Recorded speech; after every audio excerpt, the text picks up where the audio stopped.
Okay.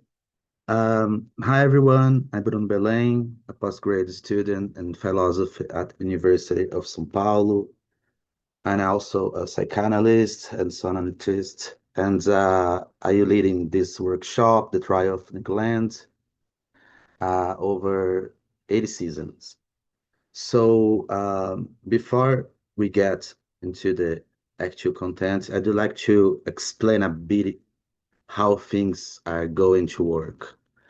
Um, In the first session, I'm going to give an overview of Land's thought in the 19th, and from the second session through the 70th, we will have a guest in each one, and each of them focusing on a specific topic, ruling or itinerary will be this.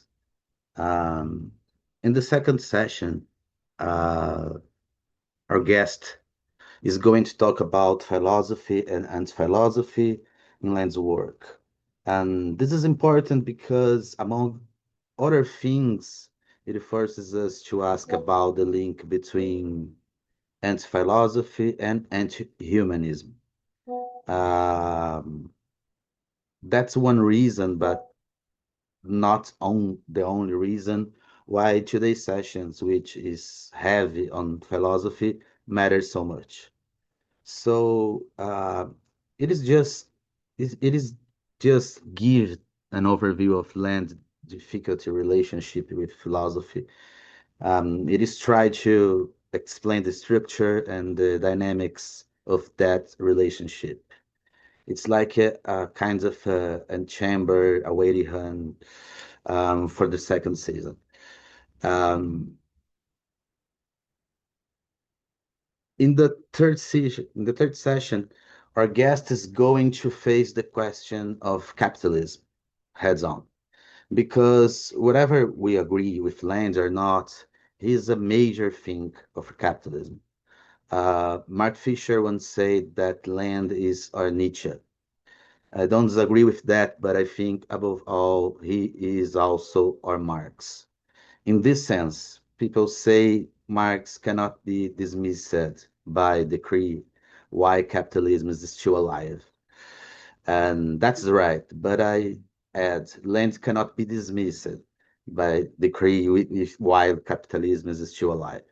Even if a life here does not have the usual anthropocentrism meaning. So, in the fourth session, our guest, you take on the third question of the outside. So important to land actually means. And I can already tell you it's going to be an intense session, not only because the outside become a big topic with so-called speculative realism, but especially because both I and the guest have a strong disagreement about what realism and speculation mean here. People like a bit of blood. And even though the guest and I are friends, we disagree a lot on this topic. And I think the ones who really gain from that are not so much him or me, but you. Bleeding in general is less about desire for death or an end, and more about a desire for affirmation for something rather than nothing. And in the fifth session, our guest is going to talk about blockchain, Bitcoin, etc., and covering a moment in land the Chinese phase when he focused on this technology. And is the moment what land is trying to think here is actually quite simple. He sees in blockchain a kind of way what sellers call this space for reasons. Not because there is not human beings involved anymore, but because they stop being the tribunal of validity. So they become environment, hardware, incentive, not the place where we discursively decide what counts. In the sixth session, our guest will address the question of intelligence, and in general and artificial intelligence in Land. We look at Land, the critic of the orthogonality thesis, his own idea of intelligence as libidinal, instantiated, and of course the isomorphism or certain isomorphism he sees between intelligence and capitalism. And we'll try to think about this not just in the zoom out, but also in zoom in, looking at the current and possible models of artificial intelligence from the ones that have already colonized much of our social life to the possible arrival of a super intelligence and what that might mean. Uh, in the seventh session, our guest should discuss the word that is probably the reason most people first heard of Land's accelerationism.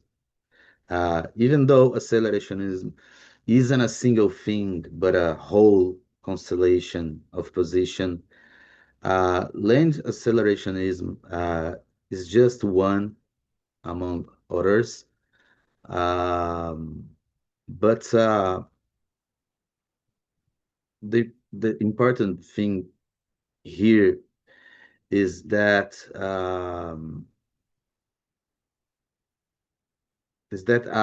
the the position of the lens accelerationism is still by far the most radical of all, and it will both confront and be confronted by the other accelerationism, especially left accelerationism.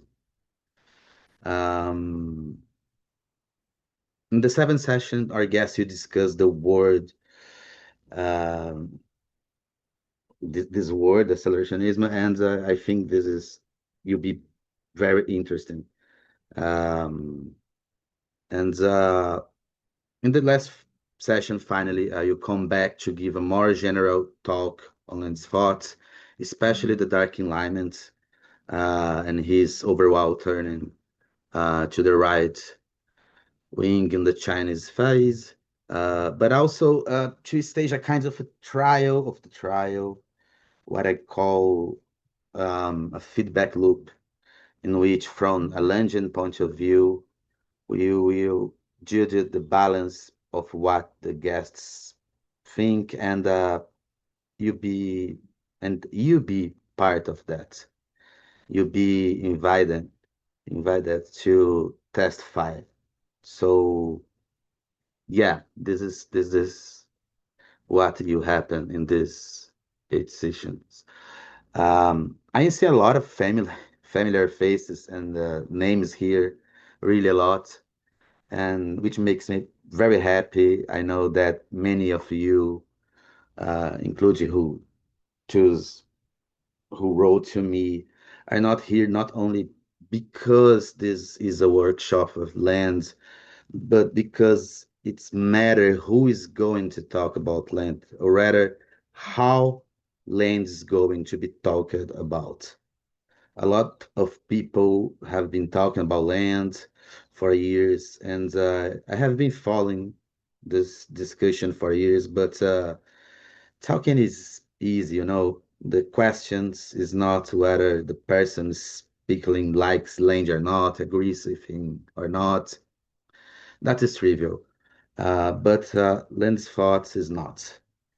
As, as Brassier once said, no matter how much one may detest their rhetorical animals, etc., it is not enough simple to dismiss them as a kind of a purely indulgent hyper Nietzscheanism. It is more sophisticated than that.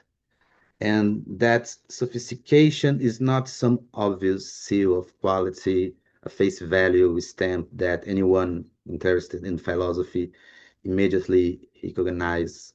Um, Lenz is someone that thinks fast, very often that speed overlays for us. Um, and there is a dense philosophical background with which he is deeply engaged, but which his approach is more or less the same way he describes certain haters.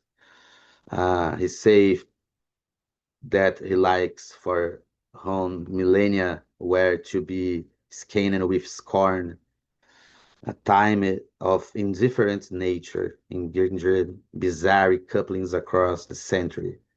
So yeah, to want things to be otherwise is to want to land not to be land, or as Nietzsche says, to ask for is not to manifest as force, is to ask for is not to be a force.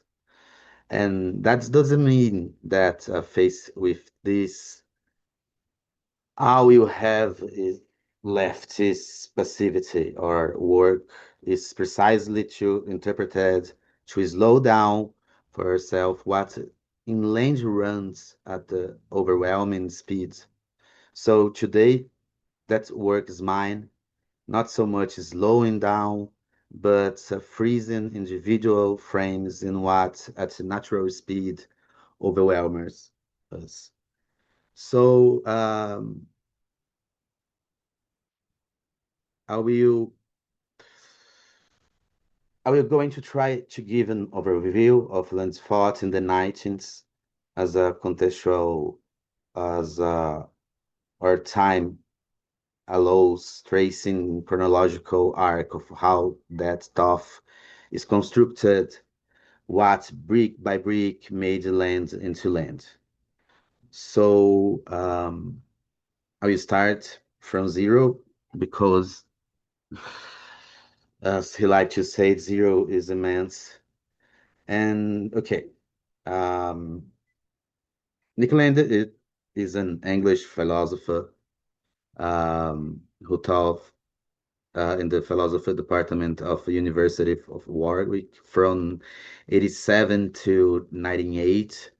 And during that period, he published one book, very much in quotation to Marx, on Bataille, the theory of annihilation, and a series of texts later collected in Fanged Noumena, as well as co-founded in 1905 the Para-Academic Research Groups, the CRU. And after that, Land left teaching and moved to China at the beginning of new millennium. And after a hiatus of several years, or not several, so several years, he has published most of his later work directly on the web, with the dark alignments and cryptocurrency being the best known. Um, that, let's say, is his CV, but at the same time, it is almost says nothing. So let's start to the beginning. Um, there is a phrase of Lenz that I think that summarize what we will see. He said, "There is a voyage, but a strangely one, a strangely immobile one." So let me start from this line because it really fits Land's English period writing. He keeps circling the same problems, almost not moving at all at the level of the basic claim, while the forms and the materials around that claim keep changing. So you can picture this period as a spiral time, or a spiral in the time landscape returning to the same problems, but at different levels and with different tools. At the same time, we force this spiral into a straight line. So we can divide the English period into three phases. One, a critical pass through the philosophical tradition. Second, the building of a kind of theory of capitalism. And three, the question of continuities and discontinuities between nature and culture. So across this phase in the 19th, the classic academic style is slowly eroded. The writing gets more and more experimental, especially when Lenz starts to work with theory fiction.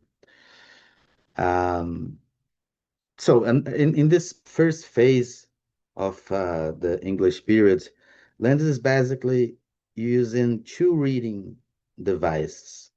The first is he looks for a common ground, a kind of master key in the history of philosophy.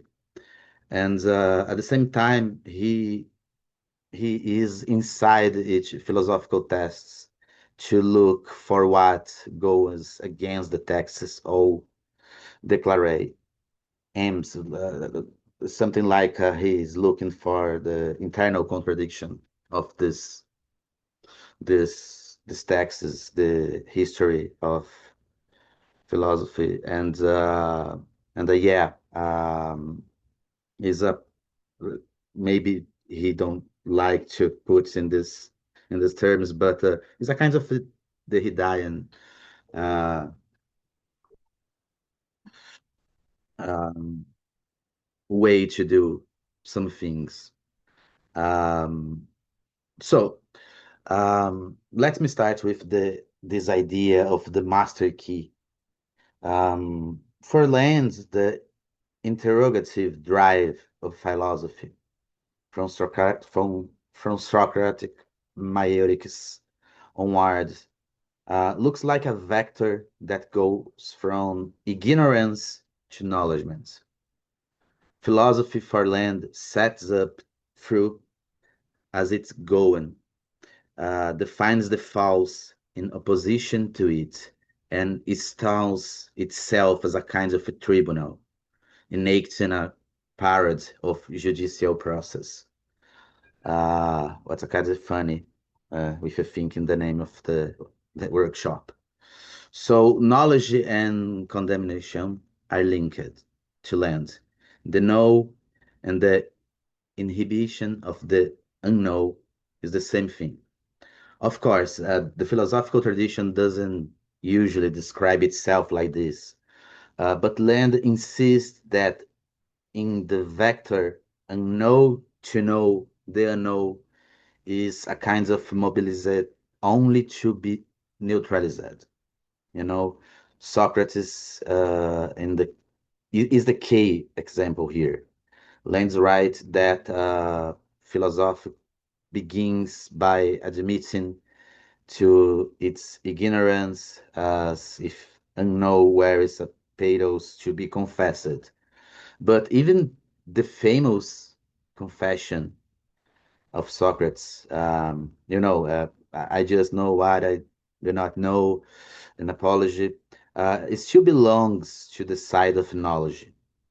So there is no a real paradox here, as some people put the Socratic paradox. So with this phrase, for land there is a mobilization of unknowing on behalf of knowing. So there is never an outside in this thing put in that way. For example, in the apology, death, perhaps the greatest unknown for land, is treated as the paradigmatic case. Lenz writes if death is the unknowing, it's the only insofar as we are don't know that there is nothing to know, but where there an unknown other than of a hidden or forgotten knowledge, and it would still only be what we already know as the end of knowing. So, as you see, even in the death, the tribunal continues. Socrates promises that in ages you finally meet the true judges. And from Socrates to Heidegger and beyond, with a few exceptions, Land sees a repression of the unknown. One visible outbreak, and the hunt of this master key becomes a suspicion of authority, sovereign, and of any supposed isomorphism between rationality and irrationality is is will be in his end. But it's funny because this movement lands not to Hegel but to Kant, and especially Kant's theory of sublime. This is an important movement in the construction of his thought, because for Land the sublime escapes the old frame of rhetoric and beauty, only to fall in Kant's hands under the frame of aesthetic judgment. So Lenz does not start this discussion from the critique of power of judgment, but from the anthropology to emphasize the entanglement between anthropological and the transcendental in Kant. Yeah, Lenz is someone that admires Kant anti-utilitarianism, but sees in it a moral asceticism that ends up putting repression at the heart of pleasure. Kant notes in a passage of anthropology, and Lenz say that Kant know that the unlimited pleasure doesn't care for self-preservation. So the death stands at the peak of life, and he nevertheless installs pains of the defense system of life. As Land said, Kant suggests that pleasure is the combustion of the life, and we survive by smoldering. That's very funny. Um, the limits, the limit of pleasure in what Kant will call negative pleasure in the third critique, a pleasure proper to the sublime that suspended the interest of conservation of life. And for Land, the experience of sublime in Kant points towards something non-human, but Kant itself can see that. Kant, however, wants to link the feeling for the sublime in nature to a kind of moral disposition.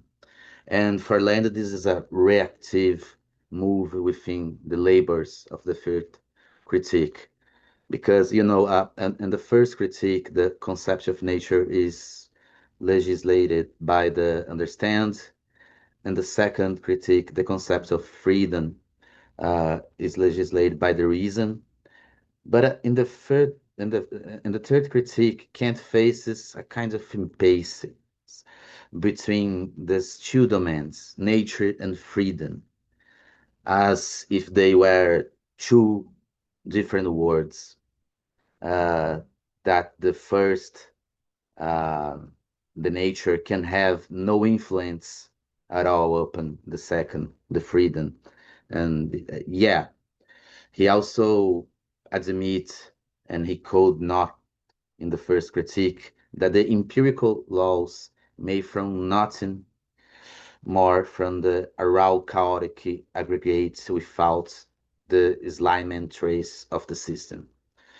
And the Land comments, and I think this is a good way to put it, that the labors of the third critique um, put Kant in a bad situation, because, as Land say, there are few horrors comparable to that of the mastering legislator, in the case Kant, who realized that anarchy is still permitted. Um, but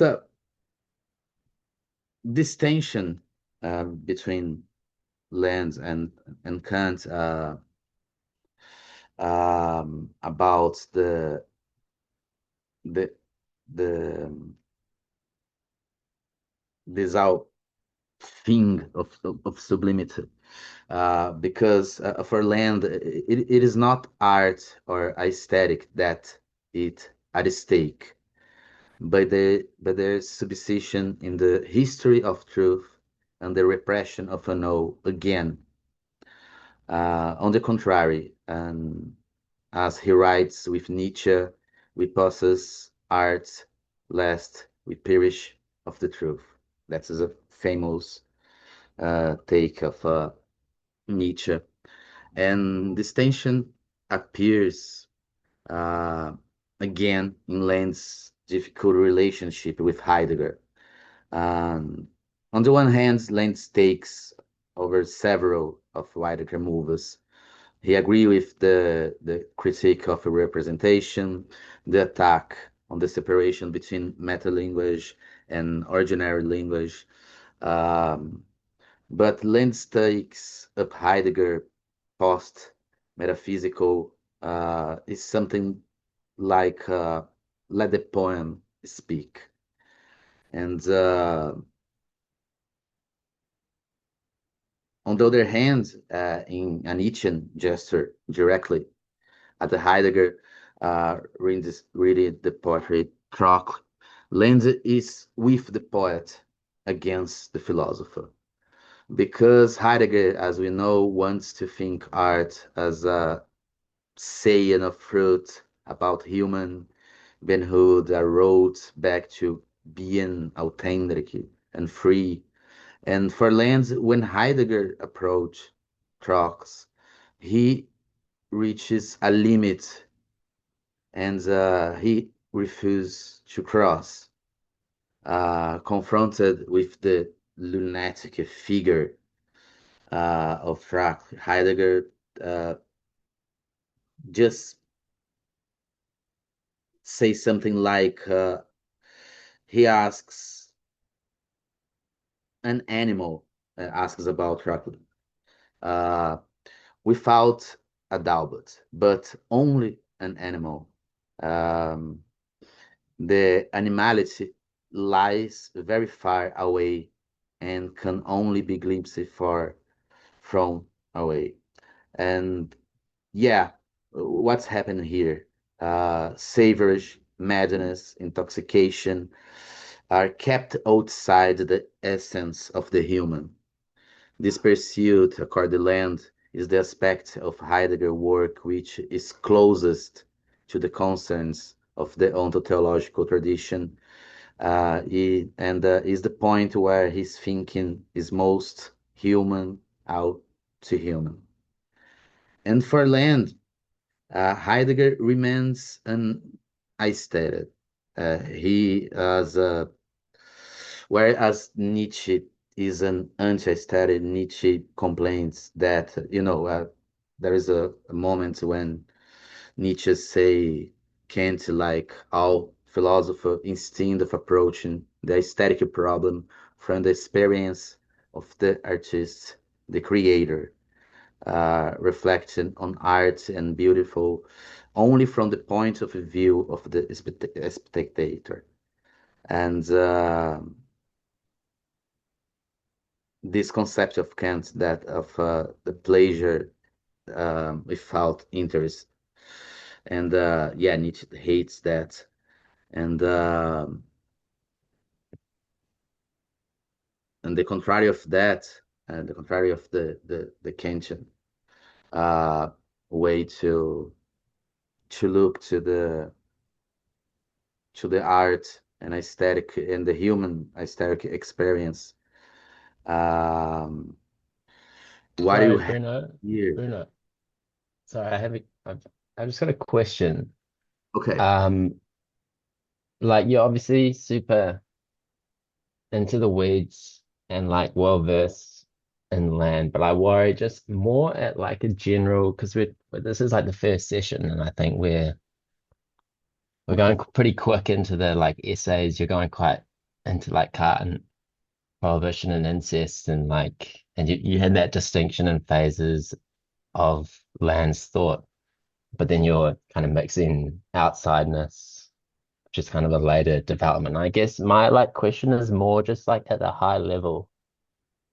You've named this workshop the trial of Nick Land, which I think is quite intriguing because it is quite relevant to how his what his philosophical reputation is. But I was wondering more at like an introductory like level, kind of what do you see Nick Land as being on trial for? Who are the judges, or what is the crime that you think he might have, like the philosophical crime that you think he might have transgressed on? Who are the victims of his thought? What is the nature of that kind of relationship? And if there was a judgment, if there was a verdict, a penalty, what would you see that as being? Because I think like a lot of people are interested and kind of aware of the controversial nature of Nick Land, but I'm just thinking maybe just at the outset, like, why did you title the course this, and perhaps what is the framing or the rationale behind that framing um for you? Okay, yeah. I think that the name of the workshop is an obvious way to rethink together what means today the lens thought, uh, what means today the way what he thinks the world, and but to put someone in a trial is a kind of thing that obvious have a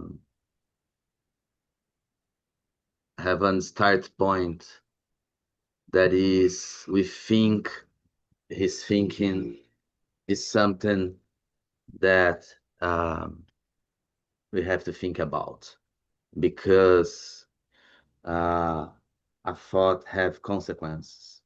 You know, I I I I've been studying land for more than 10 years, and when I start with that, um, many detractors of him just say, "Oh, this this guy you be disappear in 1 year, like Bitcoin, you know. This will be to zero. This will be disappear, and well, look today. Today he is in everywhere else.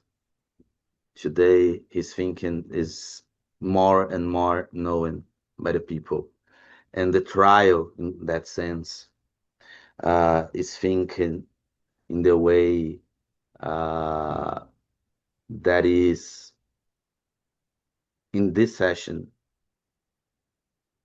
where this thinking starts because in the first impression maybe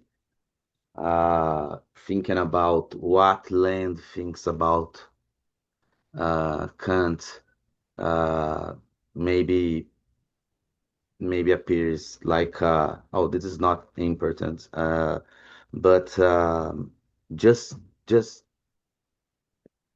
since the first uh, text he's building this motor that we know that at this moment is complete or a kind of complete, you know. This moments that I stop it when he is with the poetry against the Heidegger. It is very Nietzschean. Is the beginning of one form of thinking, you know, a form to way, a form to understand a word, and there is not a theory of capitalism. There is not outsiderness in Twitter.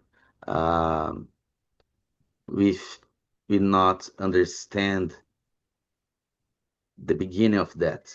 I know that many people may thinking that this trial, this judgment is a kind of okay, let's see the last tweets of Lands and what they say about the election in New York. But we you do that, but not now. So it's a long way, 80 sessions.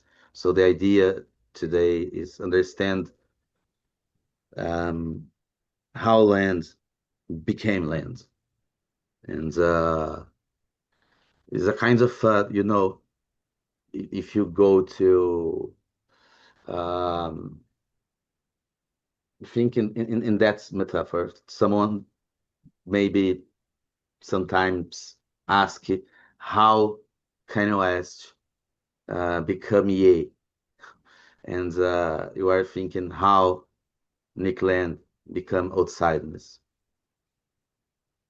I don't know if I I can respond to you.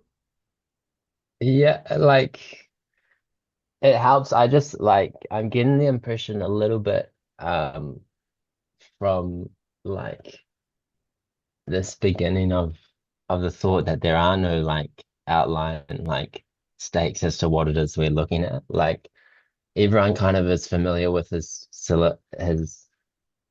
published writings. Everyone knows his current like Twitter account. Everyone Mm, is pretty familiar with like Fisher's critique, even though they were circling the same um mm, objects of critique. I guess because my question is like more related to is he on trial for like the death of Marxism? Is he on trial for pushing his thought as far as it could? Because I think it's pretty clear through the post-CCRU writings of the members outside him that they're all very much circling the ideas that he broached. So I don't know if we can just like slice a particular period after, say, like the Fanged Noumena writings and say everything after this is irrelevant. And I mm. know that's not what you're saying because you're talking about, the Bitcoin and you've made room for that further in the course. I guess to like put this into one simple like question for you, I guess like what is Land's greatest philosophical crime? And is it similar to a charge that was lodged at Socrates, which is corruption of the youth in terms of Okay, yeah. Uh, Look, I think, and this is a very interesting way to try to respond it. That is, if you ask me um, to what I see in the in the cyberspace and the writings and what people say or do about what's the crime, what's the crime, uh, what's happened. Happened that the left wing will say one thing and the right wing will say another thing. And different people will say you pointed different crimes. And is exactly this the point of the seminar. Discuss what people think about what is wrong or what is right. Uh, Even if there is a real crime, you know, a trial is something that sometimes just say to us there is no crime. So I think we you know that along the workshop and with the contributions of the guests, you have guests in the next sections. Uh, and I think that each of one will say something different. Each one can can respond to you in a different way, saying the crime is this, the crime is that. Oh, there is no crime. Oh, there is no crime. And this is the idea. The idea is started from understand his thinking, um, and when you enter in the you know um, the difficult to point in this way difficult um, mistakes, we can be able to say if that's a crime or not. And again, you have six guests and 6 points of view and six topics, and maybe the crime in one topic is not a crime in another, or there is no crime, you know. And this kind of try to construct a seminar with many points of views is a way to give to you and to and others uh, um, and a way to respond this, because you know there is people concerned with um, the philosophical uh, force of his thinking. Someone think that uh, uh, um, he's a great philosopher. At the same time, and another people think he's not. And this is important. This is important. This various points of view, and uh, and uh, and I think that this is you'll be very interesting because as I can imagine, most of the part of people, the guests, you'll be points against Lens thought, and No, I don't think that's true at all. I've personally found an immense creative well, potential so in his thought. uh, I think it's a poor this, assumption to make. this is just a matter of waiting. Yeah. Okay, like I'll finish here and like I don't wanna like tank or hijack this.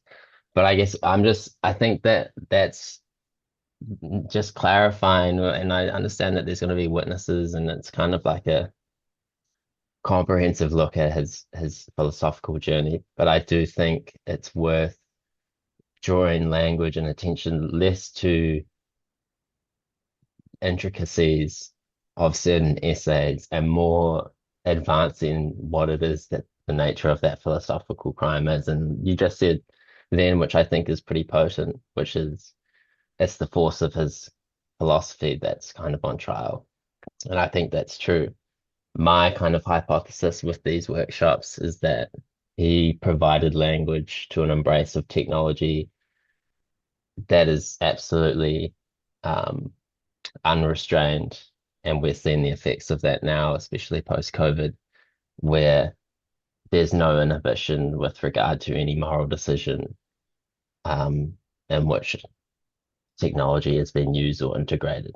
You see that with the kind of like unilateral imposition of AI in every sphere of modern life. So thanks for like shedding light on that. And I guess that was just where I was coming from. I didn't want to like Yeah, yeah, yeah, hijack yeah. as you I think were. looking to the chat, I think your question is a question that I don't know if people are thinking about, and yeah, and this is a continual thing of course, are you when I say that in the last session there will be a trial of the trial, that is a Landian point of view that I made this point. This means that in a certain way, I don't think the trial is a last sentence or something, you know. And in one of the ideas is that we can talk together about that, you know, uh, puts people in defense or in attack or say something different or more interest than this binary thing, you know. This binary thing is a way to start to to stake it. And yeah, well, I you continues with the this overview. I think this is really important because again, when today Landis talk about um,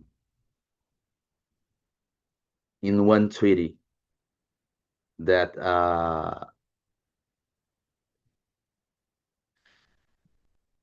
um, that the world is driven by a kind of energetic um, energetic thing.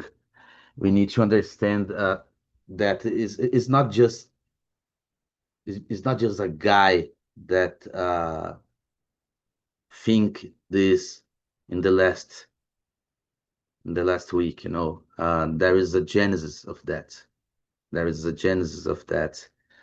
In the case is the philosophy of Bataille, but the philosophy of Bataille with the with the his engagement with thermodynamics. You know, uh, this is the beginning or the idea of willpower of Nietzsche. Today, when we listen him saying things about the will thing, is a kind of concept of him about intelligence, artificial intelligence, and this is not a period to nothing. This is very Nietzschean, and again, talking about all these names of philosophy is not to, you know, to say a kind of legitimacy of the big name of the philosopher. On contrary, as you see, probably Land is fighting with each one, each one. You see that he disagree with Kant, he disagree with Heidegger, he disagree even with Nietzsche at some times. He disagree with Schopenhauer. He disagree even with Deleuze and Guattari. And this disagreement is a machine that he building along the years. You know. So and the start with the Socratic thing, I think is very important because yeah, Landis is someone that since the beginning is thinking that judgment is a problem. Judgment is a kind of deceleration of inhibition of the outside and another concepts that is important to him. And yeah, so what happened when land because I think it is important to know that if land is today a kind of outsider, one day uh, he wrote academical texts, even the no not very academical style, and he's talking with the federation. He's talking with the authors that matters to him, even to disagree with him. This is important. This is the movement. Um, for example, and I think this to continue, um, to land, what happened? Um, you know, for all departments of philosophy, Kant is one of the most important philosopher of all time. And it would be very strange if lands don't have a thinking about it. And especially the post-Kantian and or what people do with the existence of Kant. Um, for example, after Kant, Land sees three parts, three ways that philosophers thinking or whatever uh, can can trace. The first one is Hegel. You know, one of the ways, one of the things that happen after Kant is Hegel. The another one is Schelling, and there is another one that is Schopenhauer. And what is interesting in that of this three philosopher, probably the weak one is Schopenhauer. But Schopenhauer saw something that the others don't solve. Uh, it is because only this last one, Schopenhauer, interested him. Um, Schopenhauer posits a will which, considered purely in itself and deprived of knowledge, né? Is nothing but a blind and irresistible urge. Schopenhauer is someone that see will like a kind of an enemy of mankind, and at the same time he's treat death as a kind of illusion. Uh, Death is the perish of the individual, and we can see that at the same time, Land agree with Schopenhauer about there is something more that representation that is the will. But at the same time, he is still thinking Schopenhauer can understand what will is. Schopenhauer saw will, is the first one that saw it after Kant, uh, but not in the way that Land is searching for. You know, there is a searching for here. There is a movement of searching for here. Um, because the shift from Schopenhauer will to live uh, is exactly this. Schopenhauer will is a kind of will to live, um, and it's because that Land go to the niche will to power. Because for Land, there is something different in Nietzsche that don't exist in Schopenhauer thinking. Because in Schopenhauer the will exists, but there is no conflict. There is just one is a kind of interpretation, a way to put it. But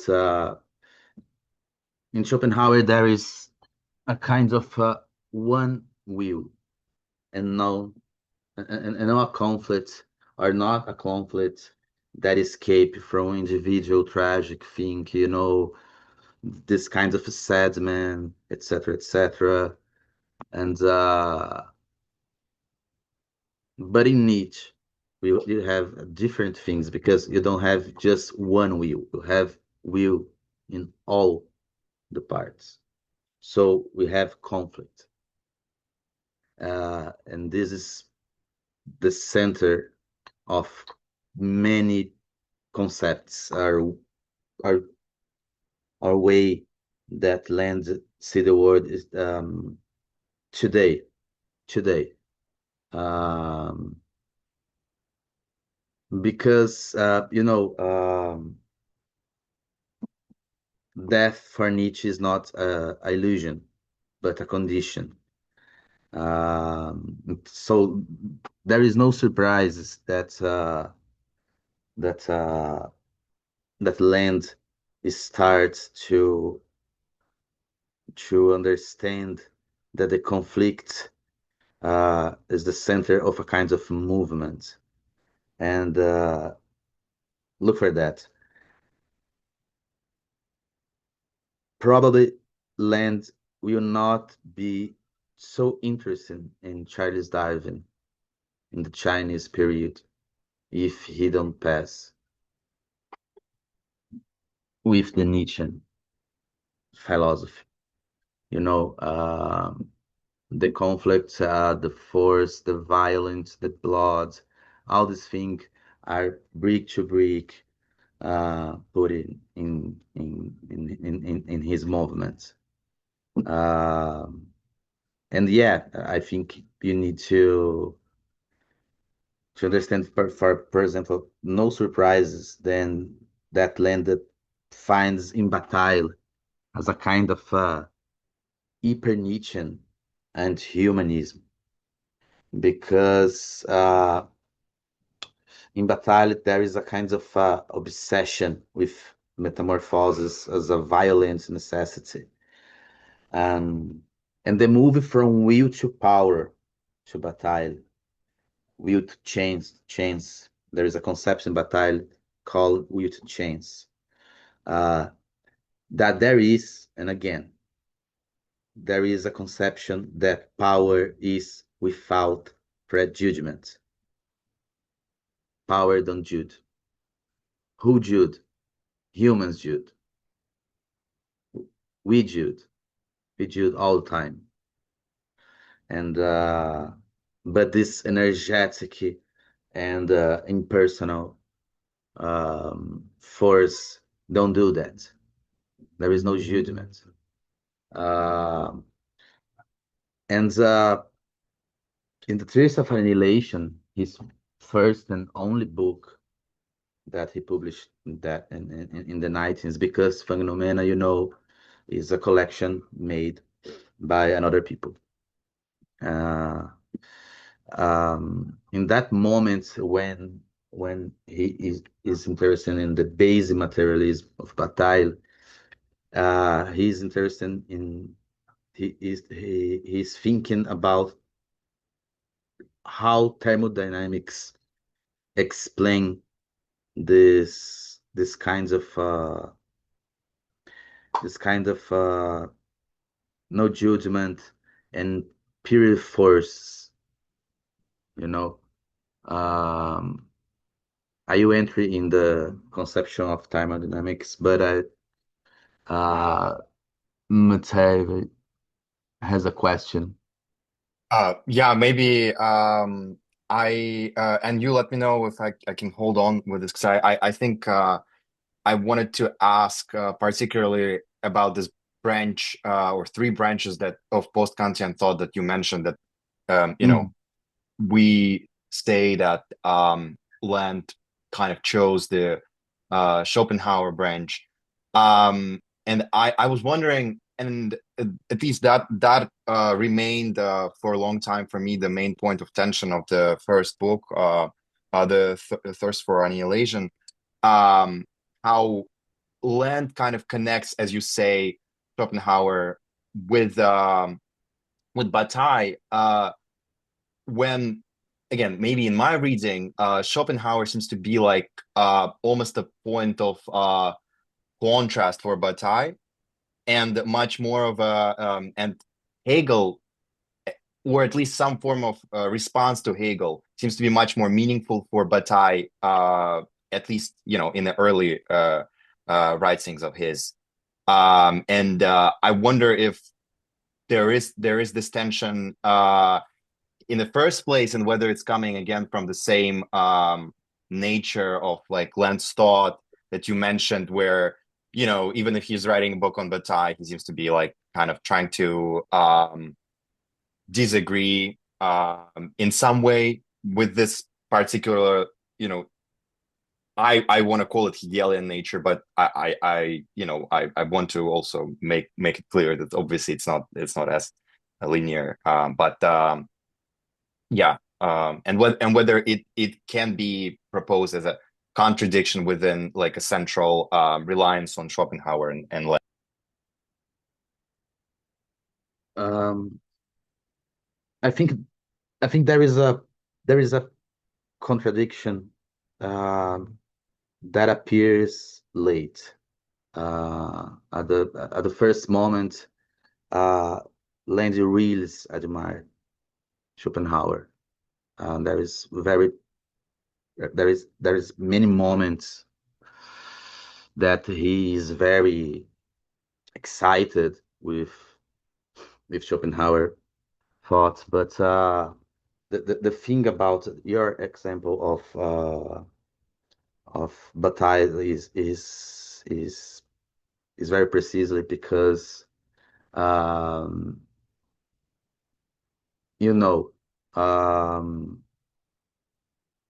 this is the Fish of Annihilation is a strange book. It is a strange book because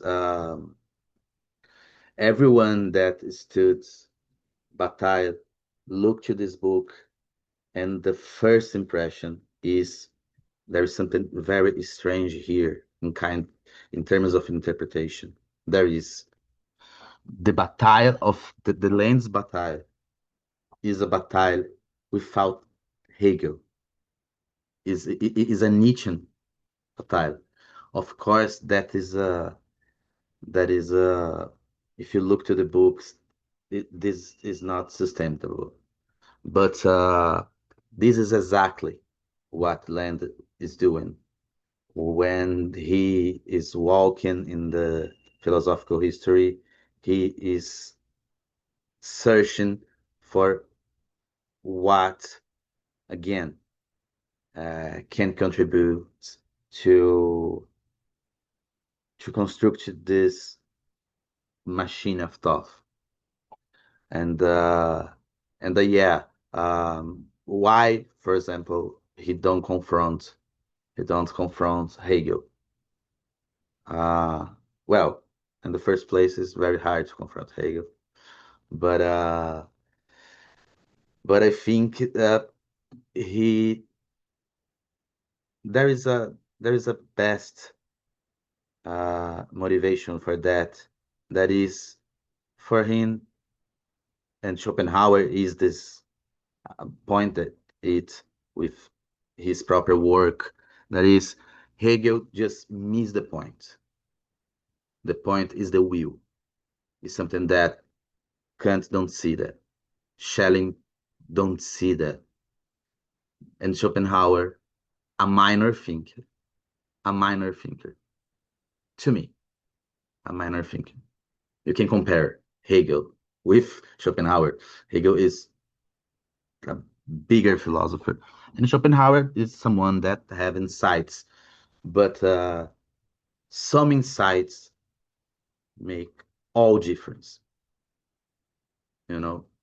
And the discovering of the will, the discovering that there is something more than the representation, uh, is the way that Land uh, is going to construct that today we call libidinal materialism.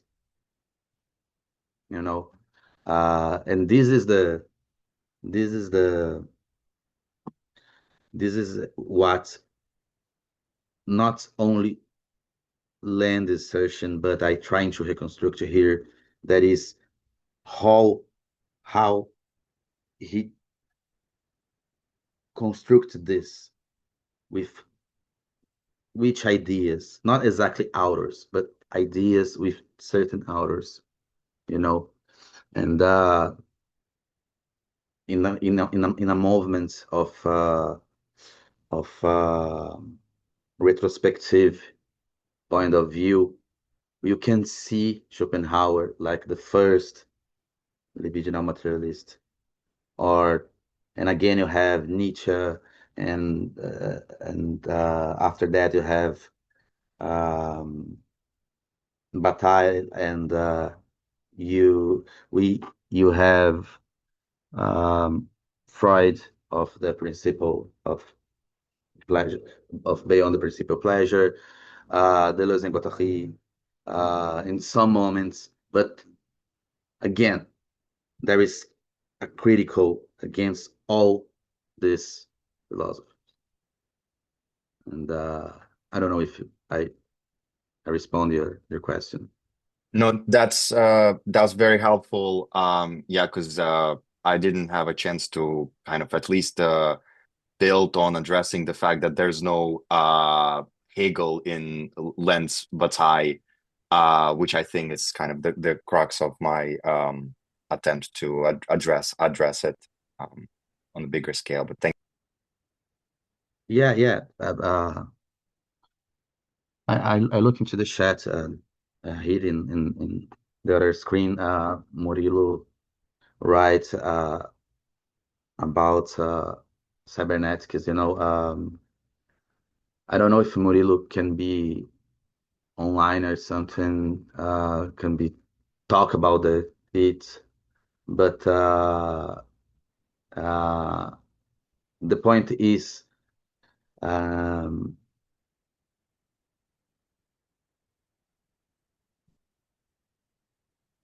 okay, okay, GP. Um,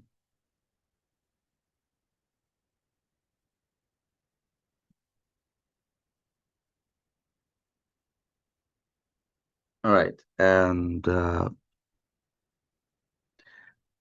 point is, you just understand the central position of cybernetics, for example, uh, until today, in the lens thought, without thinking, uh,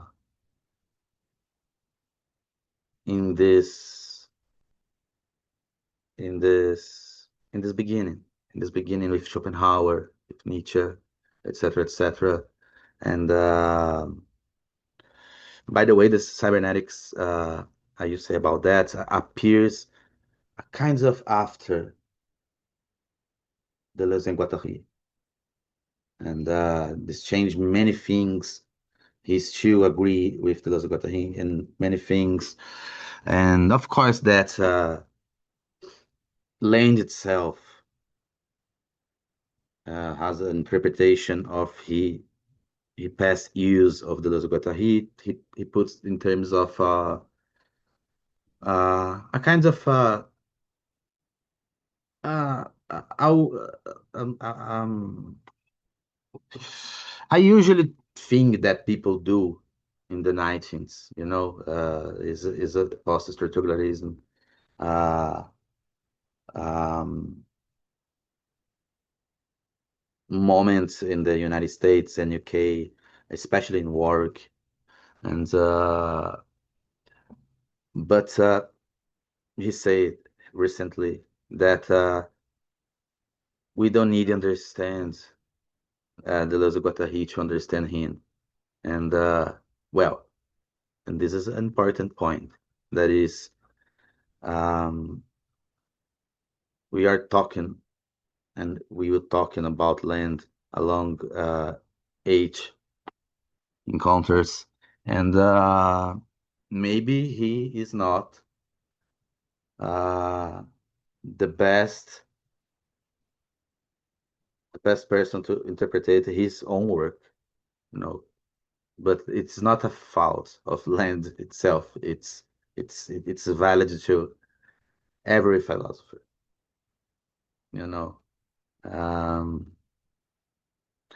but okay, um, are you give a kind of overview uh, of the question of thermodynamics to understand what Land is looking for and what he finally um, see in that. Um, well, I try to put it simply because I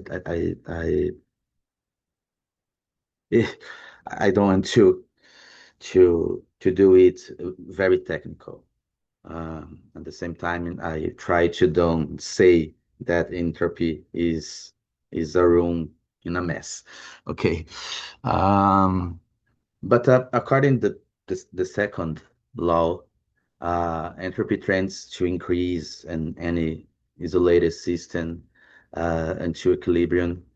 Um, so natural process become irreversible and tendential. Um, um, and for Lenz, and he said, with the concept of entropy, everything changes because natural processes are no longer a kind of eternal clockwork machines. They are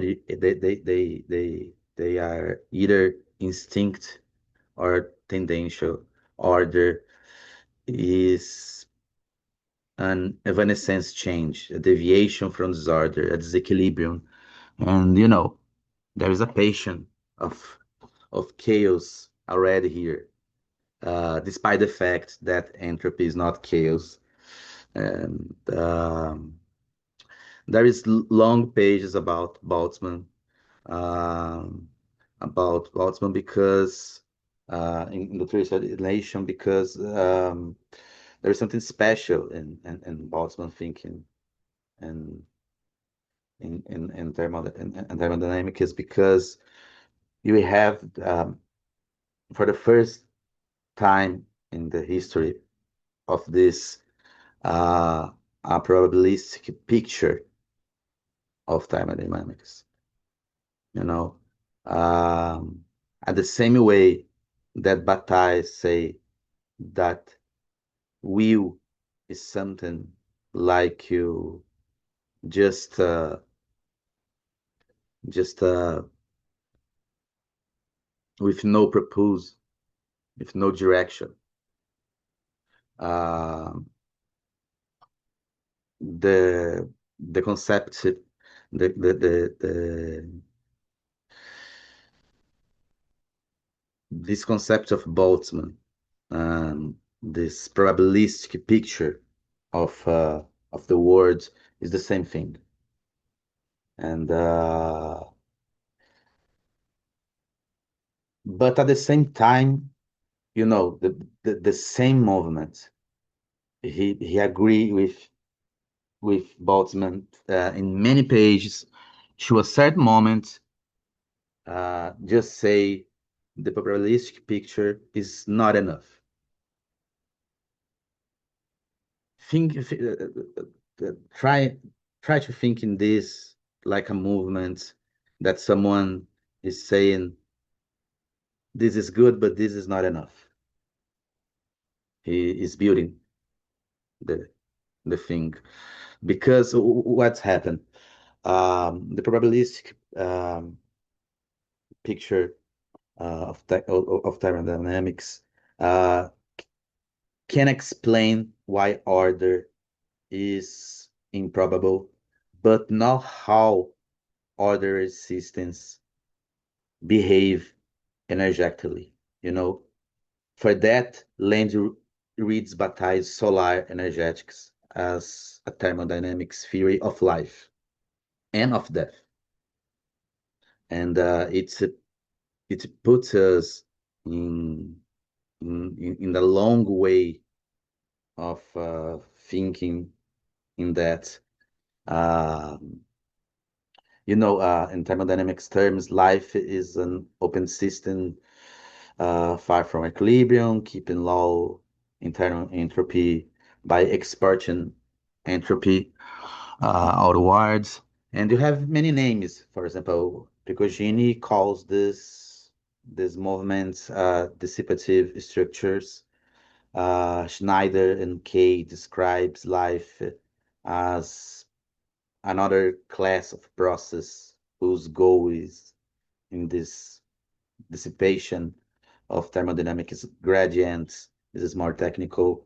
Um, but what is important here um, is that and that is Lane's assertion of a kind of theory of everything, a kind of theory of everything. The solar think of Bataille, the economics of Bataille is not economics just in terms of Marx economics. It's not economics of capital. It's a general economics. It's because that, and many people think that is ridiculous, and they are wrong. When Bataille say about the sun, he's talking about energy, and he's talking about something that today we can really say in other places, not in philosophy. For example, Chaisson goes further and propose something called energy rate density as a metric for complexity. And look for complexity across the stars, organisms, and cultural systems. Systems that move more energy per unit mass tend to persist.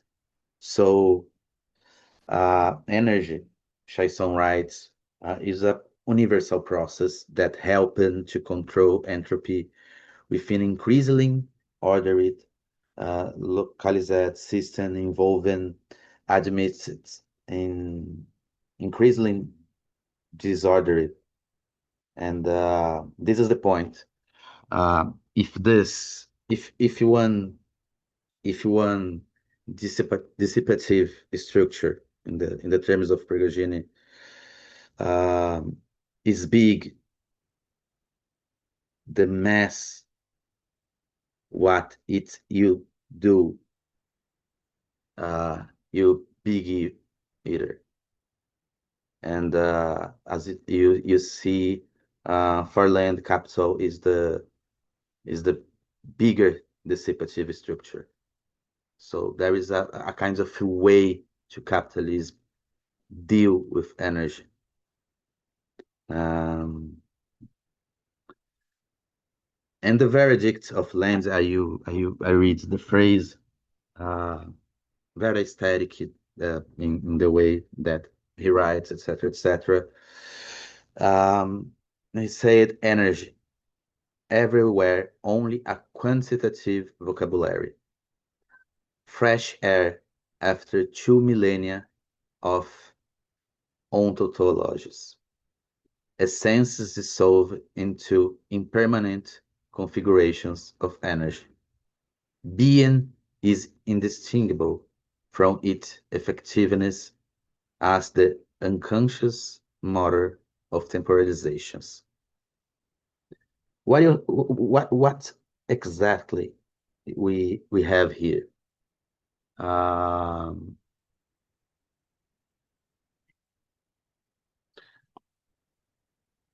We have someone that is trying to explain brick by brick complexity, and is someone that is in fighting with philosophy. Is a philosopher in fight with philosophy. The next section, our guest, we talk about it.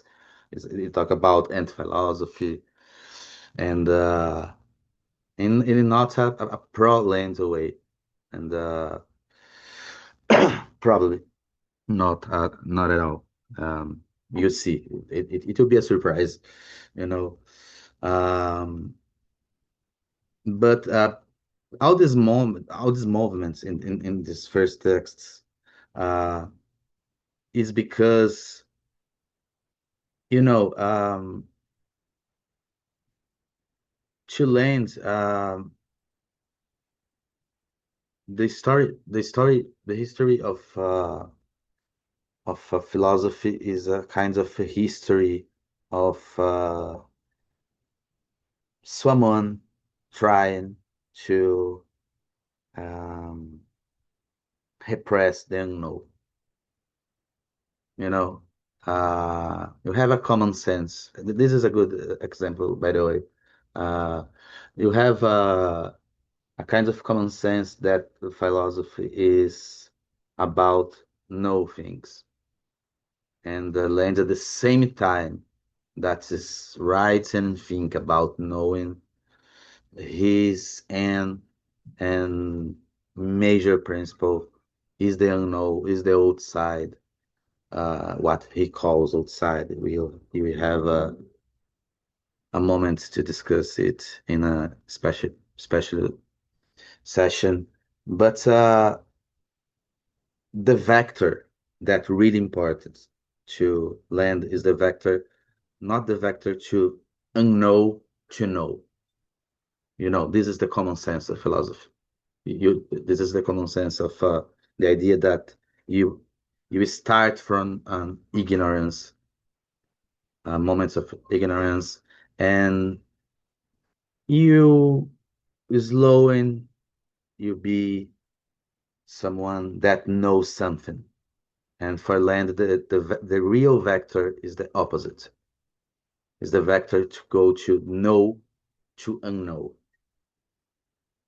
And this you appear in his philosophy because especially in the late philosophy, because despite some mystic things, the world is more complicated, more and more complicated, year by year. The process of acceleration is that we don't we will not talk about accelerationism today, but this unknown is part of it. This unknown that not Jude's is part of it, and and yeah, even even Nietzsche is someone that is not enough because um, Nietzsche is still thinking in certain terms that sometimes is not enough to him. And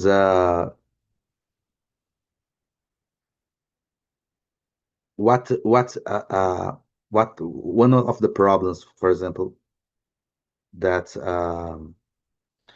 Land have with Heidegger is this kind of Heideggerian thing to back to something. And one of the things that Land and Plant will ask is just back to what? There is no back. And this is a kind of proto accelerationism that appears in the in this period. Um, but if I think that someone want to ask something, and then you enter in the Deleuze Guattari thing, etc., etc. Deleuze Guattari and cybernetics thing. I don't know.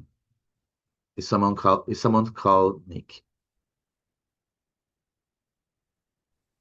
Hey Bruno, yeah, thanks. I have a question. I hope it's not just semantic, but it may just I think it may be helpful regardless to open this. It's like, in this text we in the Thirst for Annihilation chapter we read for today, there's like this part where land kind of identifies power with order, with some kind of like local, low entropy state or something. And then, so like power would not kind of be this,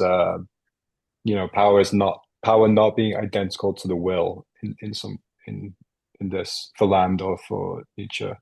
Could you just like speak on this? I mean, I'm more asking so you can kind of, clarify, because you use power to it seemed like you were using power and energy kind of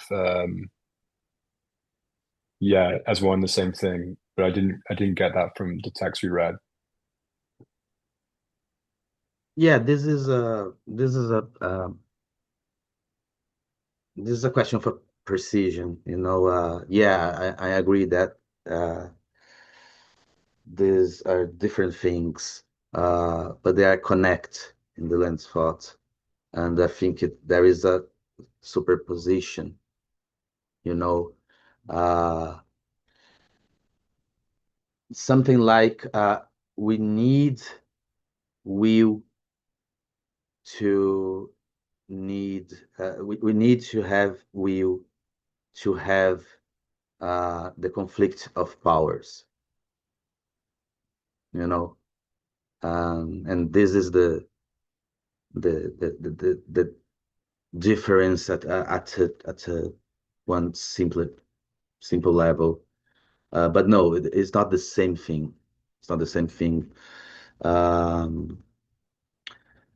But at the same time, I think that is important here is think that will is more important than the word like power, because power is a word that we change for data realization, for example, or death drive, for example. That so it is a kind of a mutant concept, but will is the center of that. So is this second concept is a way to understand what is will properly, you know. Um, but okay, I don't know if it's okay. This Yes, it's good. Thanks. okay. Well, and now I talk about Deleuze and Guattari influence in the thinking of land. Um, this is this is a this is a point because uh, Deleuze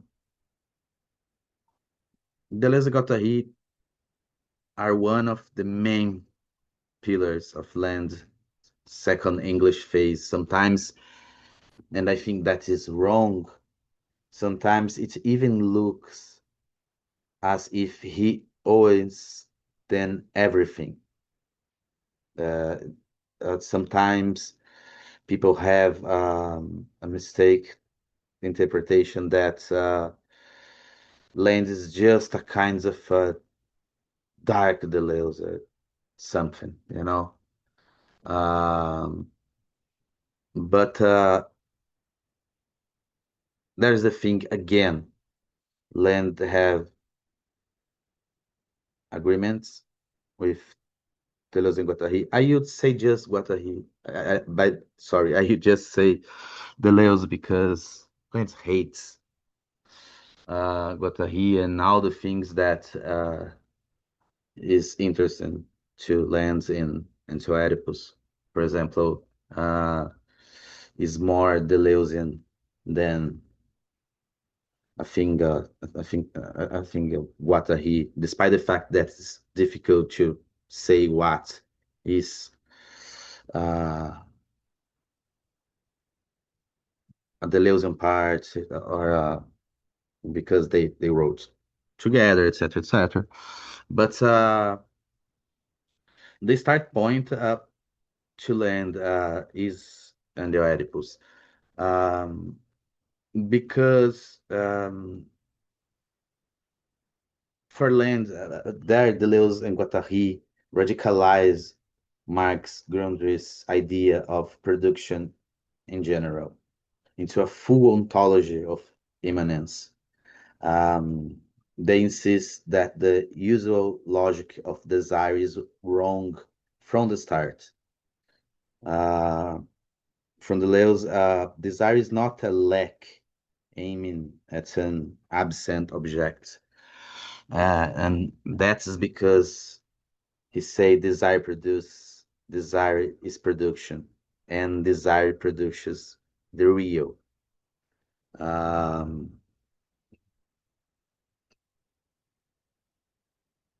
Desire production, the real, mean here a kinds of immanence philosophy. Okay, of course, the book is trying to fight against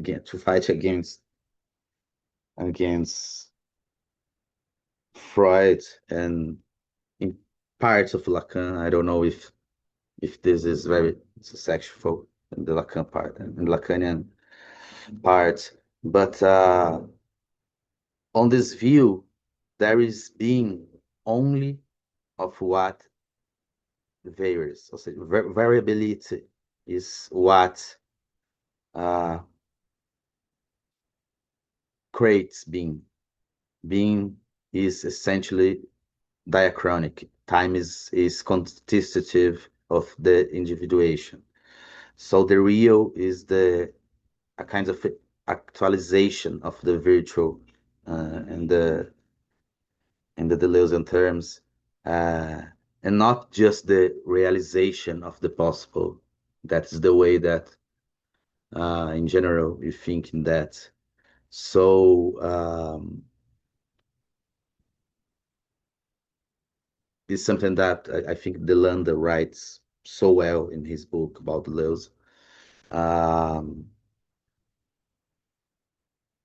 In Anti-Oedipus, this partiality leads this trend that language of and the vocabulary is very important here. Machines, partial objects connect, couple, and they form desire machines. And here is the second basic assertion appears, and what Lenz agreed too much, that is, there are only machines everywhere, machines of machines. And this is a famous phrase of Anti-Oedipus. And you can think, well, this is a metaphor. But at the same page, the authors say that if this, we are saying that without metaphor. So what has happened here? Because, Deleuze Guattari used the image of a baby drink milk, and this is a kind of a machine in another machine, and someone can just ask, but wait, the mother and the baby, they are humans and not machines. And this is the point when cybernetics is so important to Land, because it's with cybernetics that this binary division between machines and animals disappear.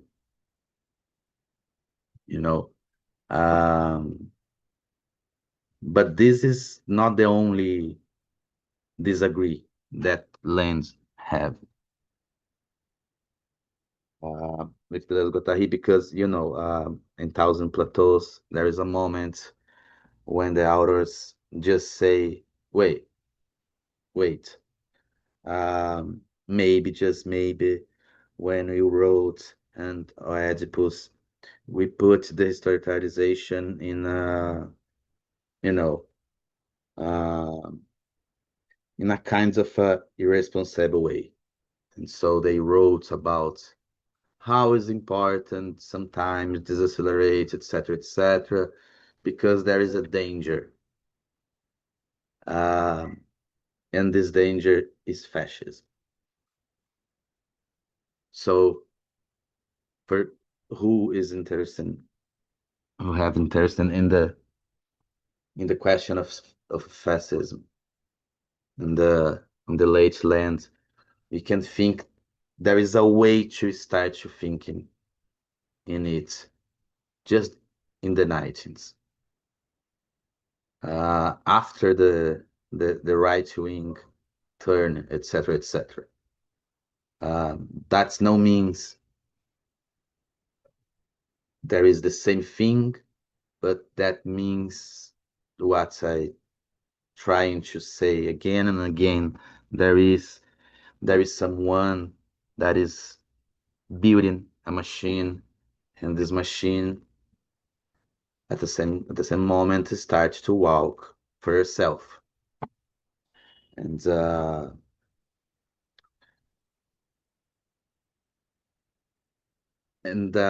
so what happened when lands entered fully in the cybernetics?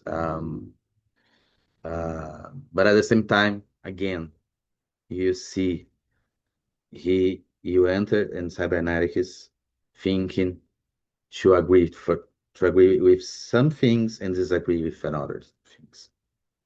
Um, Put it simply, feedback is the central concept of cybernetics, and in a feedback, the output of one part feeds back as an input to another. So you have a kind of circular movement, closing a loop. Um, to show to to you that Lenz is thinking about it without there without that he need to cybernetics. Let's back to idea of the art and the artist with like someone that makes art, not to someone uh, like a Kantian uh, expector just see it. The concept of art in Land is a kind of intoxication, is a kind of feedback loop. Um, Feedback loop is a kind of um, a state of intoxication, um, and that turn it and the work of art in this example fits back in that state, and so that the loop sustain itself. So thinking that in one moment he's talking about art and Heidegger, and in another moment he's talking about cybernetics and very technical um,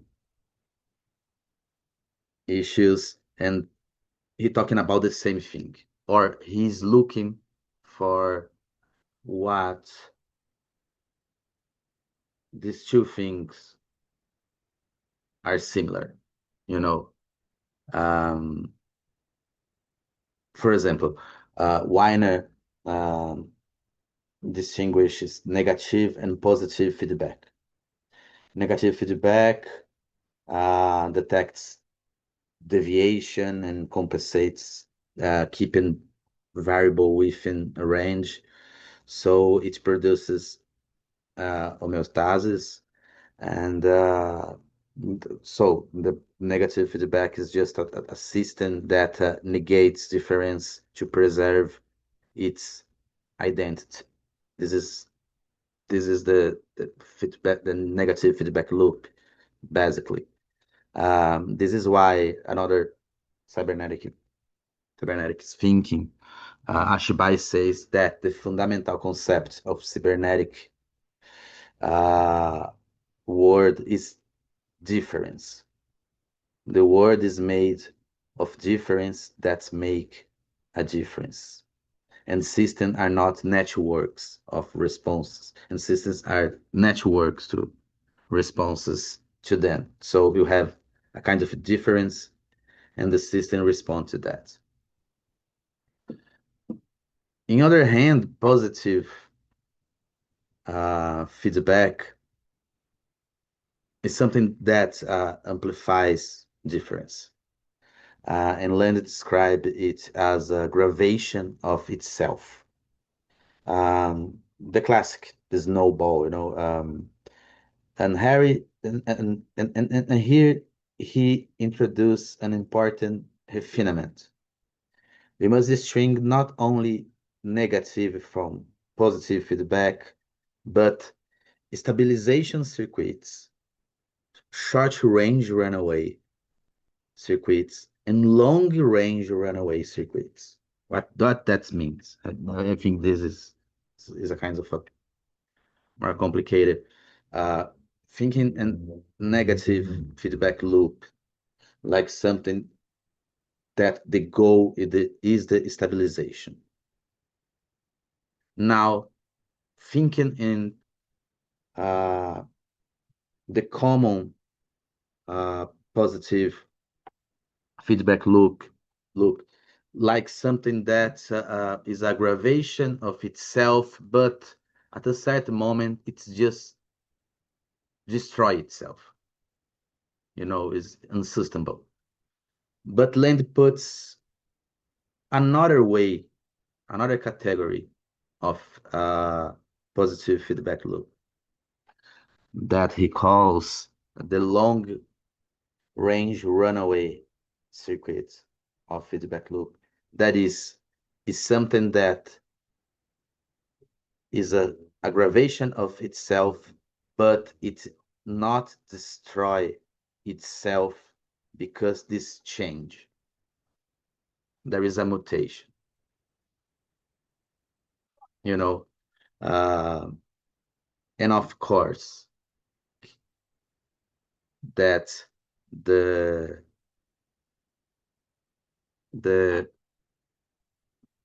main and major example of a system that works in that way is capitalism. You are talking about the death of capitalism by centuries. We are talking about how capitalism, crisis after crisis, change itself. And capitalism work like kinds of positive feedback loop, because you have the circuit of money, commodities, money, or at least just money and money, or money and plus money.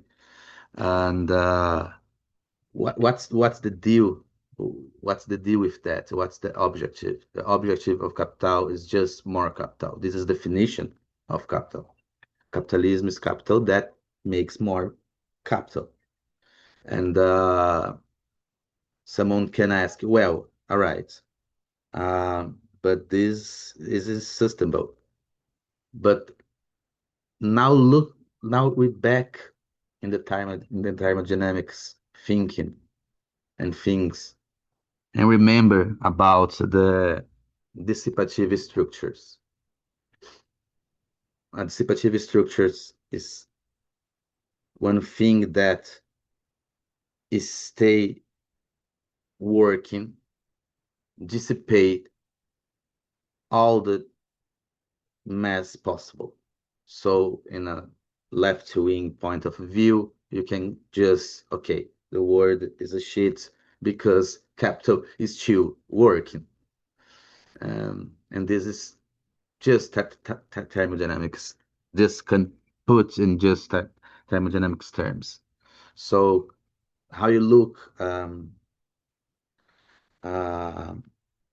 this movement. Land don't start thinking about a kind of a positive way of capitalism, despite the fact that I think he don't think in that way at all. even in details, despite the one or another phrase, etc., etc. But yeah, for land, the general formula of capital, money, commodity money, or in him, is the paradigmatic positive feedback loop. Capital, in Marx's phrase, is an automatic subject. So the movement through which it adds surplus value is its own movement. Its valorization is self-valorization. Reading usual way, capitalism looks like a short-range runaway, like Land describes.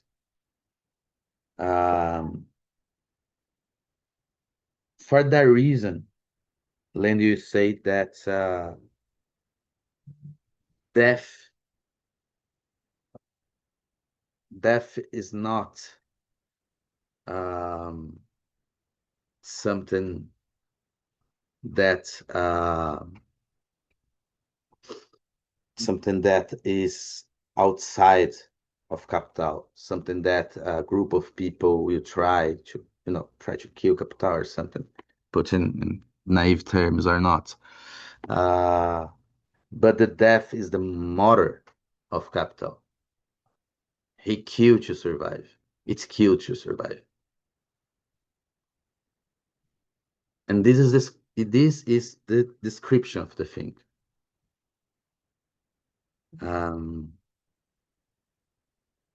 But yeah, I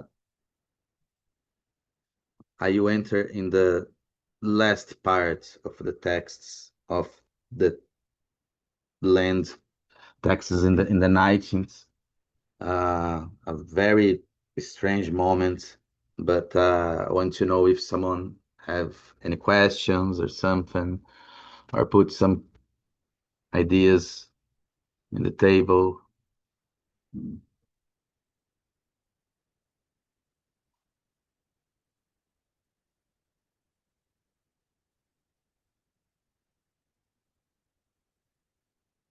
Anyone in the chat can. Okay, Murilo. Hi, Bruno. So I was just thinking how this work that Land establishes with cybernetics and with the concept of the feedback and etc. And all this talking about energetics uh, and his work with Bataille, Nietzsche, and Schopenhauer that certainly has to do with the works he establishes with cybernetics, how this part of the Lens thought relates to the thing you began with about the problem of the unknown in the question about outsideness in the history of philosophy. Okay.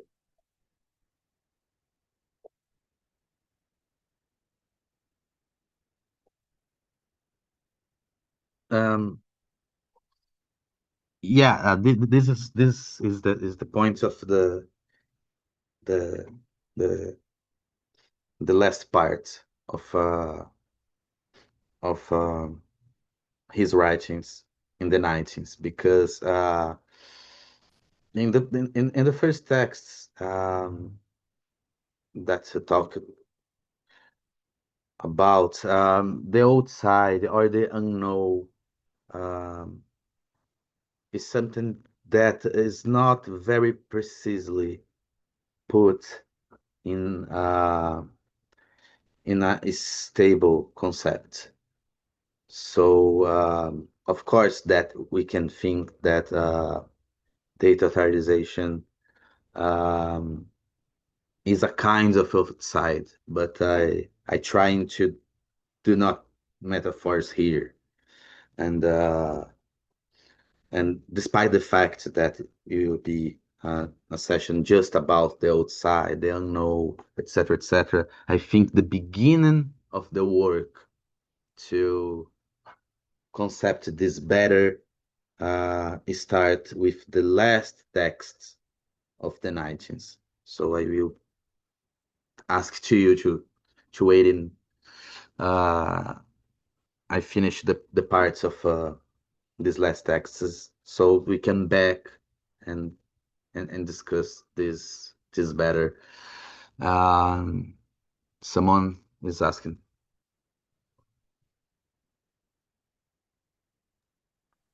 Um, sorry, can I ask a question? Or is it You somebody? are you are Oh, with okay, good. Okay, well, wonderful. Okay, I was not sure if you were. Yeah. doesn't of course that JP say that is a great question. Hmm. Um, yeah, I wanted to come back to your earlier kind of quick remark about the importance of the outside for, and maybe it's like we can talk about it later in one of the sessions, but I was thinking a lot about the notion of the outside, but particularly through like the earlier emergences of this kind of term in the work of Maurice Blanchot, particularly. And in a way, I think it's undeniable that like Blanchot's role is, and I don't want to like really kind of diverge from Bataille that we've talked about, but I think it's really important to consider the influence of Blanchot on Bataille, which Land also seems to totally avoid in the book. He mentions like Blanchot once, and just like the only way how he appears is like, okay, so that's what Bataille is different. That's how Bataille is different from Blanchot. And and again, I am just trying to figure it out for myself because that's kind of the interest that I have in land is this particular kind. I don't want to say cherry picking, but like the particular use of all this different things that he seems to be citing, but in a very peculiar way. Because I think even the notion of the outside, as I mentioned in Blanchot, is much more uh, kind of like centered, and it's like I'm sure he did engage in his research on Bataille with Blanchot's writing as well. And I wonder, and again, I haven't read as much land as I should have in order to make the statement, but I wonder whether there is any other place where that could be more reasonable to investigate this notion of the outside that's coming kind of historically from Maurice Blanchot.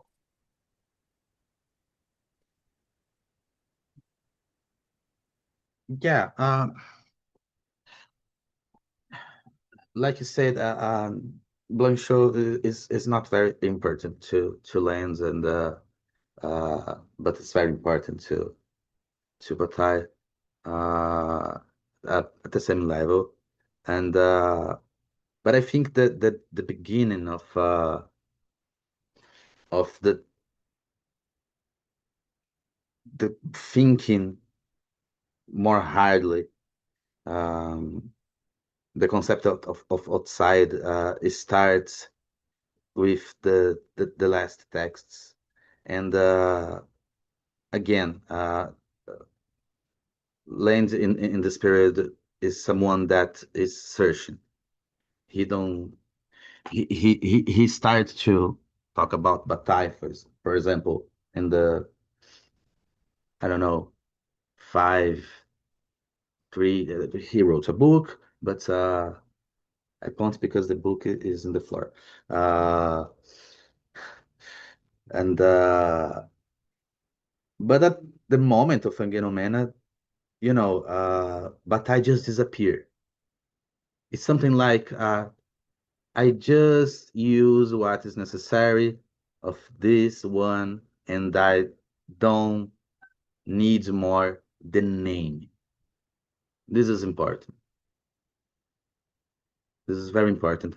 Land is someone that, at the same time, don't give up. He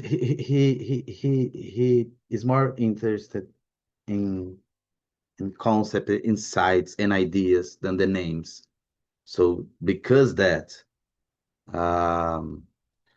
we can see he changed his preference of authors at the same time that we can look something in the last texts and said, wait, this is Bataille.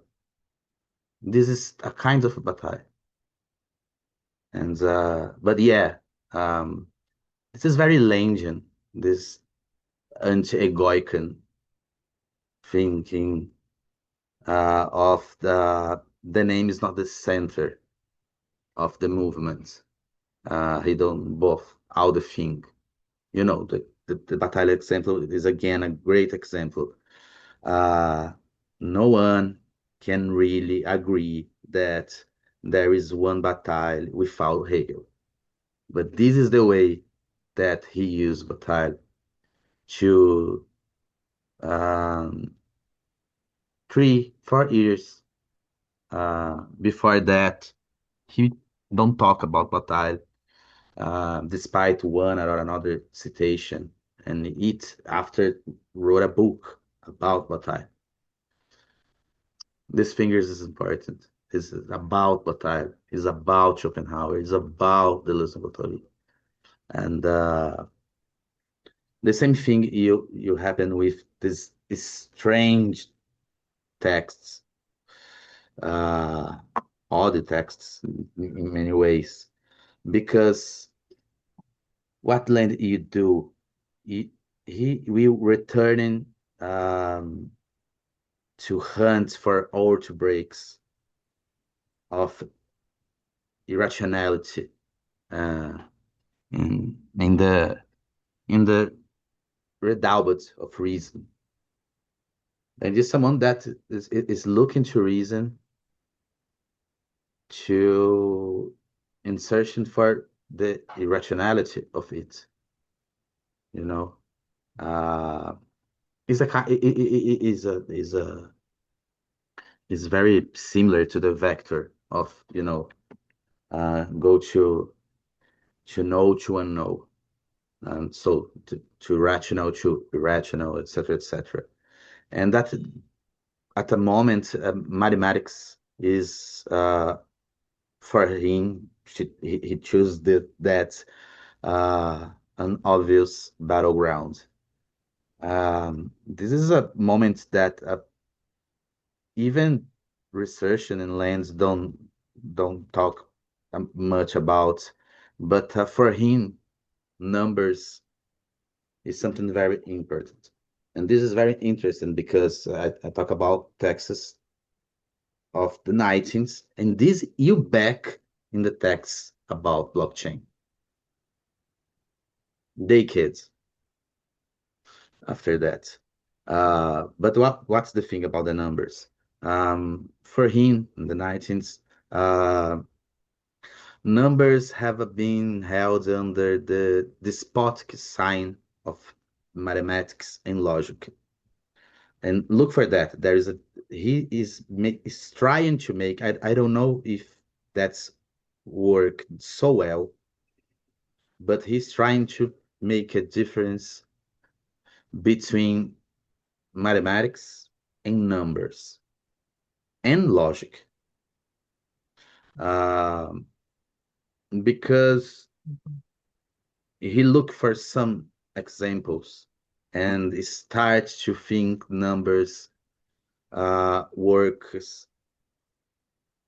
like a kinds of technology, and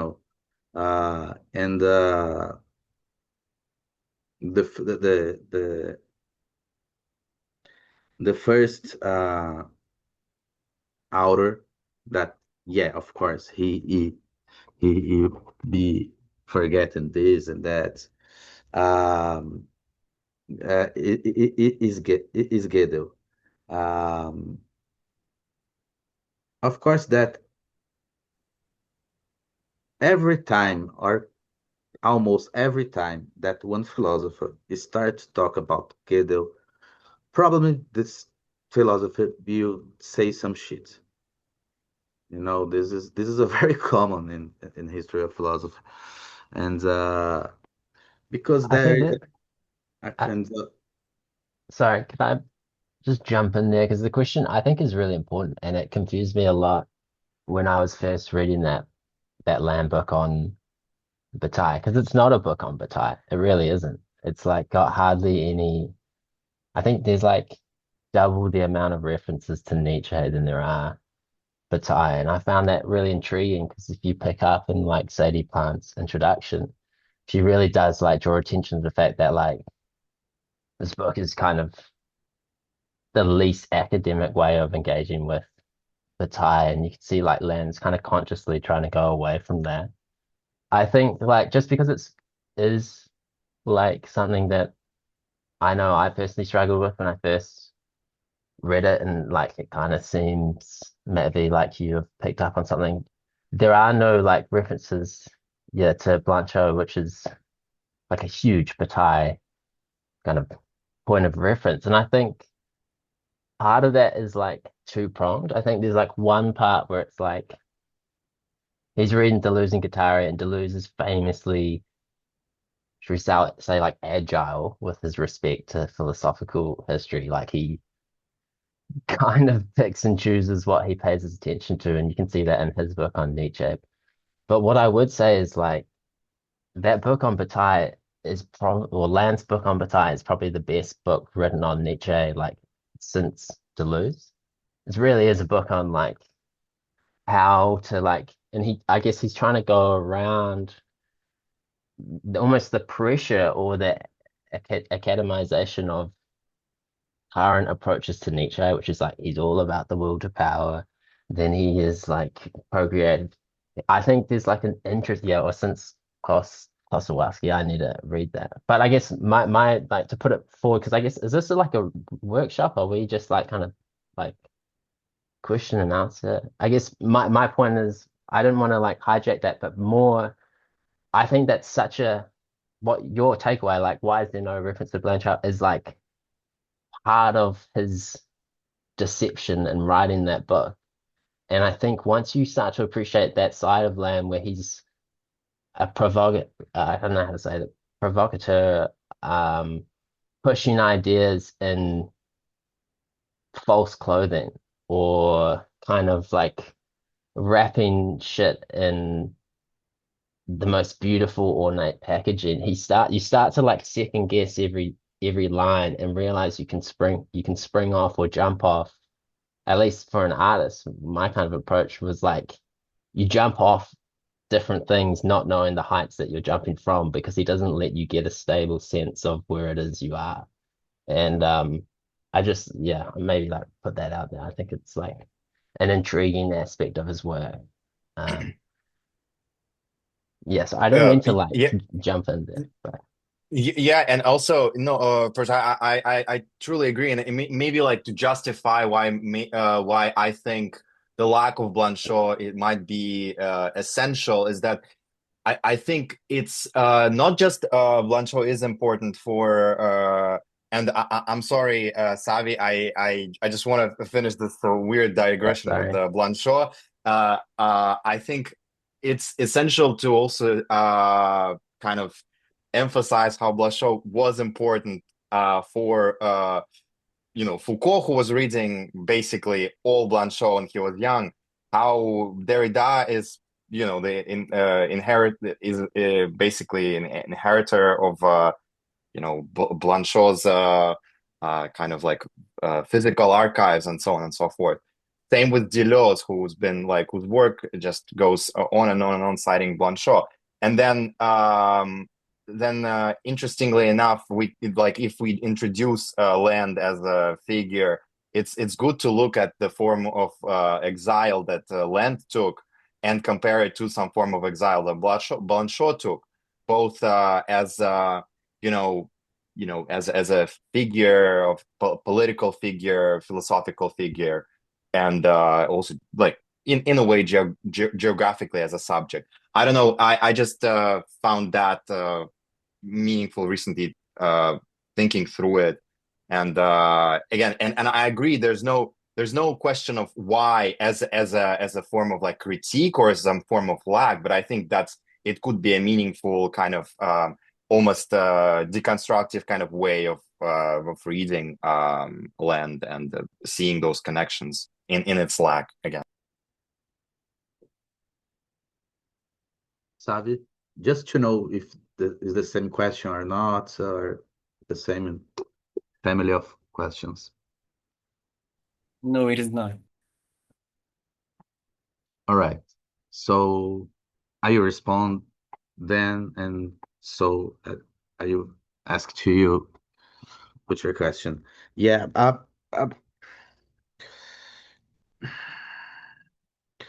think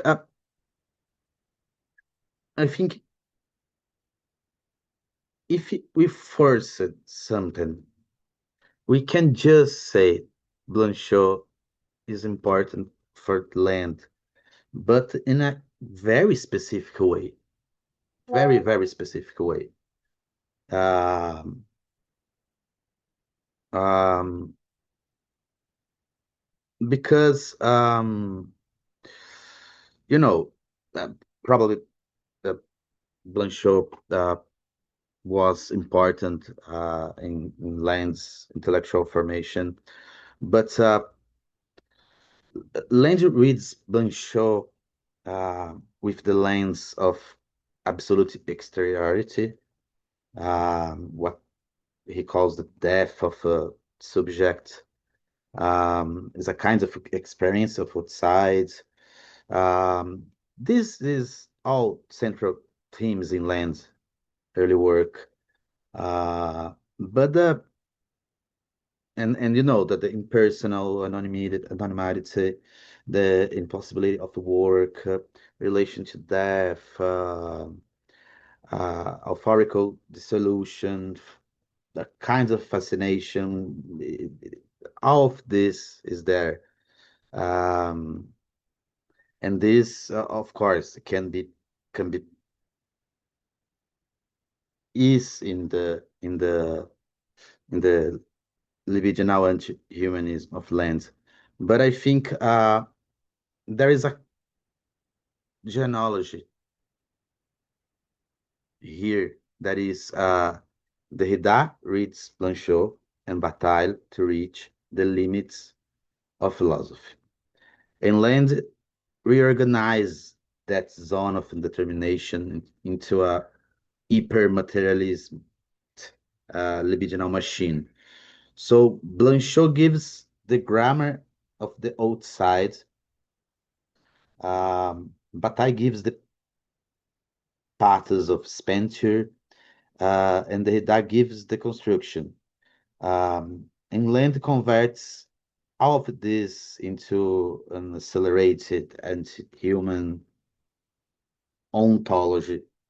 But I don't think, I still don't think that Blanchot is directly central. It's almost say something like it's like who is behind Schopenhauer is central to Land, you know. But of course, there is a line. It's not a lack or something. But I think there is a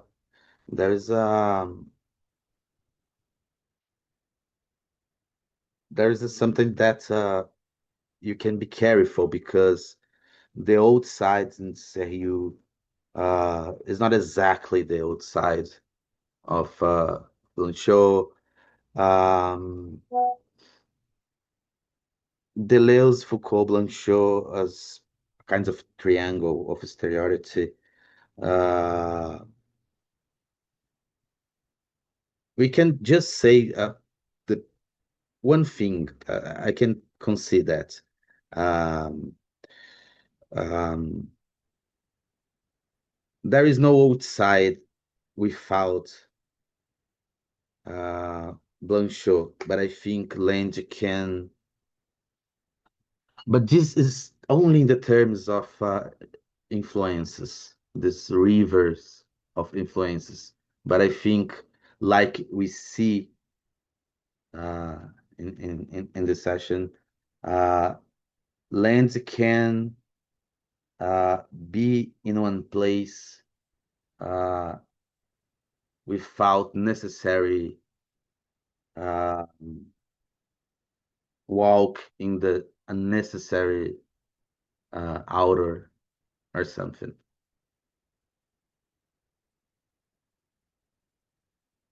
He can just jump. He can jump. This this is land. He can jump.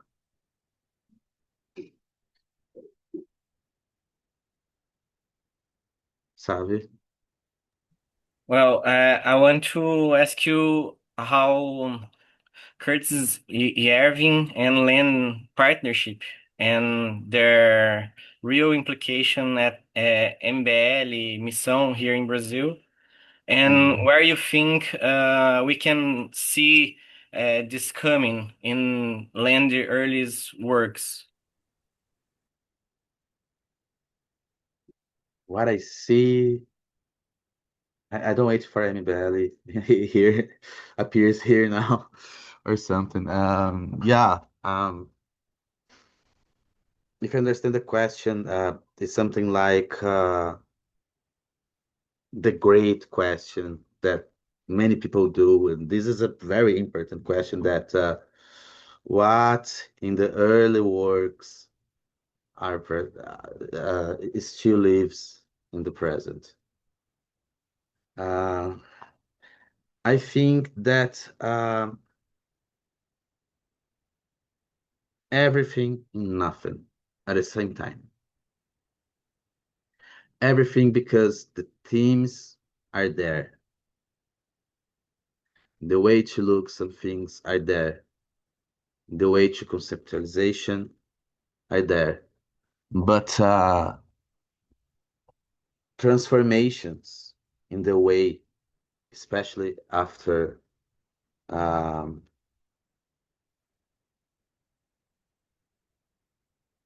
Shanghai moments in the beginning of the century, etc., etc. I think that some some some changes in his thinking changed the concepts that he was working. So yeah, I can say oh, okay, the old side of the dark enlightenment is an outside that coming from the early thinking, but there are a lot of change in the way. There are a lot of change in the way. So I just can say yes and not at the same time. Yes or not. If someone said, "Oh, one thing there is another to do with other," I say, "I don't know." And if someone said, "Is the same thing," I say, "No, it is not. It is not the same thing." But the conditions to this actual thinking exist began in the early texts. No doubt about it. And I think in the along the workshop, you back to the question many and many times, and I I I ask to you all to try to think this connection and disconnections. You know, what I just want to point is probably that is not a moment of breakup that explain everything. I think this is a movement. I don't think land one day, wake up and decide, yeah, uh, the thinking thinking it's always something in movement, you know. and we write a text, you have this experience, etc., etc. And of course, if you enter in a group of ideas, etc., etc., you be influenced by this. The change in the world, I think this is important. Should not just talk about land, but land is not in the clouds. He lives in the These early works starts in the 19th. You know what happened in the 19th for the left, um, for the liberal point of view. Um, Fukuyama cheat, etc., etc. Despite the fact that I don't think Fukuyama is an idiot, he's just wrong. That's very different. Uh, and oh, Clara, people laugh about it. Uh, yeah, but yeah, I really don't think Fukuyama is an idiot. He's just wrong and very wrong, and the word prove it to him. And uh, and what means the beginning of the century, um, even the emergence of blockchain. The emergence of blockchain appears after the the last big crisis of capitalism.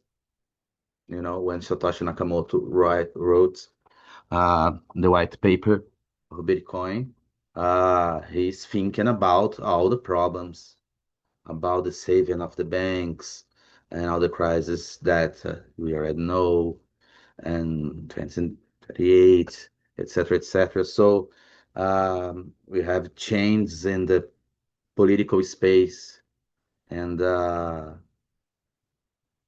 think this is important too. So this change the things, and because that they are not the same, and I don't have I don't want to make a kind of sociological reads of land. I think this is wrong. I think this is a big mistake to put all in this sociological reduction. But at the same time, I don't think uh, this is again someone in the clouds looking for all and someone outside from history.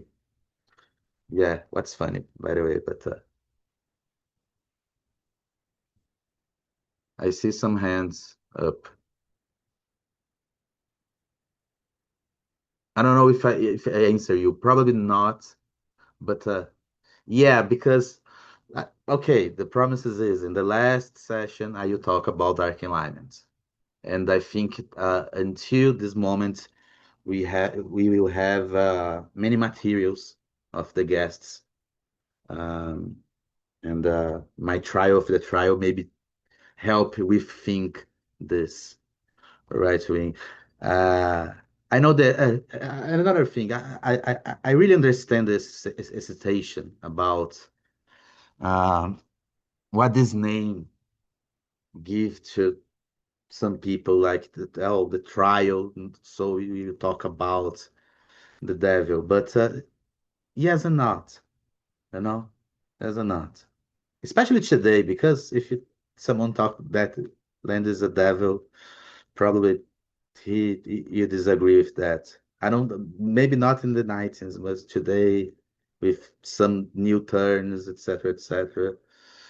Um,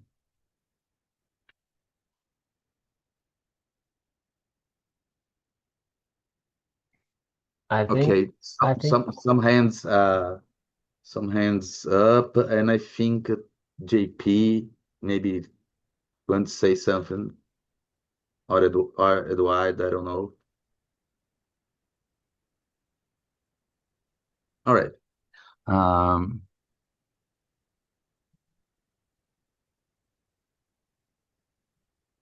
yeah, yeah. Uh, okay. I try to finish just this part, so we start with the questions to, if it's okay to yours.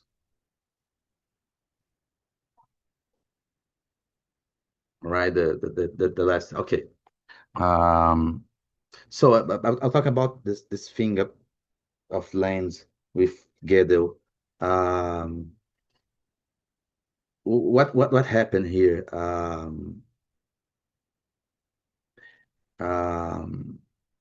Gödel incompleteness theorems are the decisive turning point here, and decisive turning point in the history of many things. And what fascinates Lenz is not only the result, and this is very important, uh, that every scientific reach, consistence, formalization of arithmetic will be incomplete and cannot prove its own consistence. Uh, okay, this is great, this is rouge, but this is not what Land is interested. His end is another, is the procedure, the arithmetization of syntax, symbols, formulas, proofs, and even meta-theoretical statements about probability.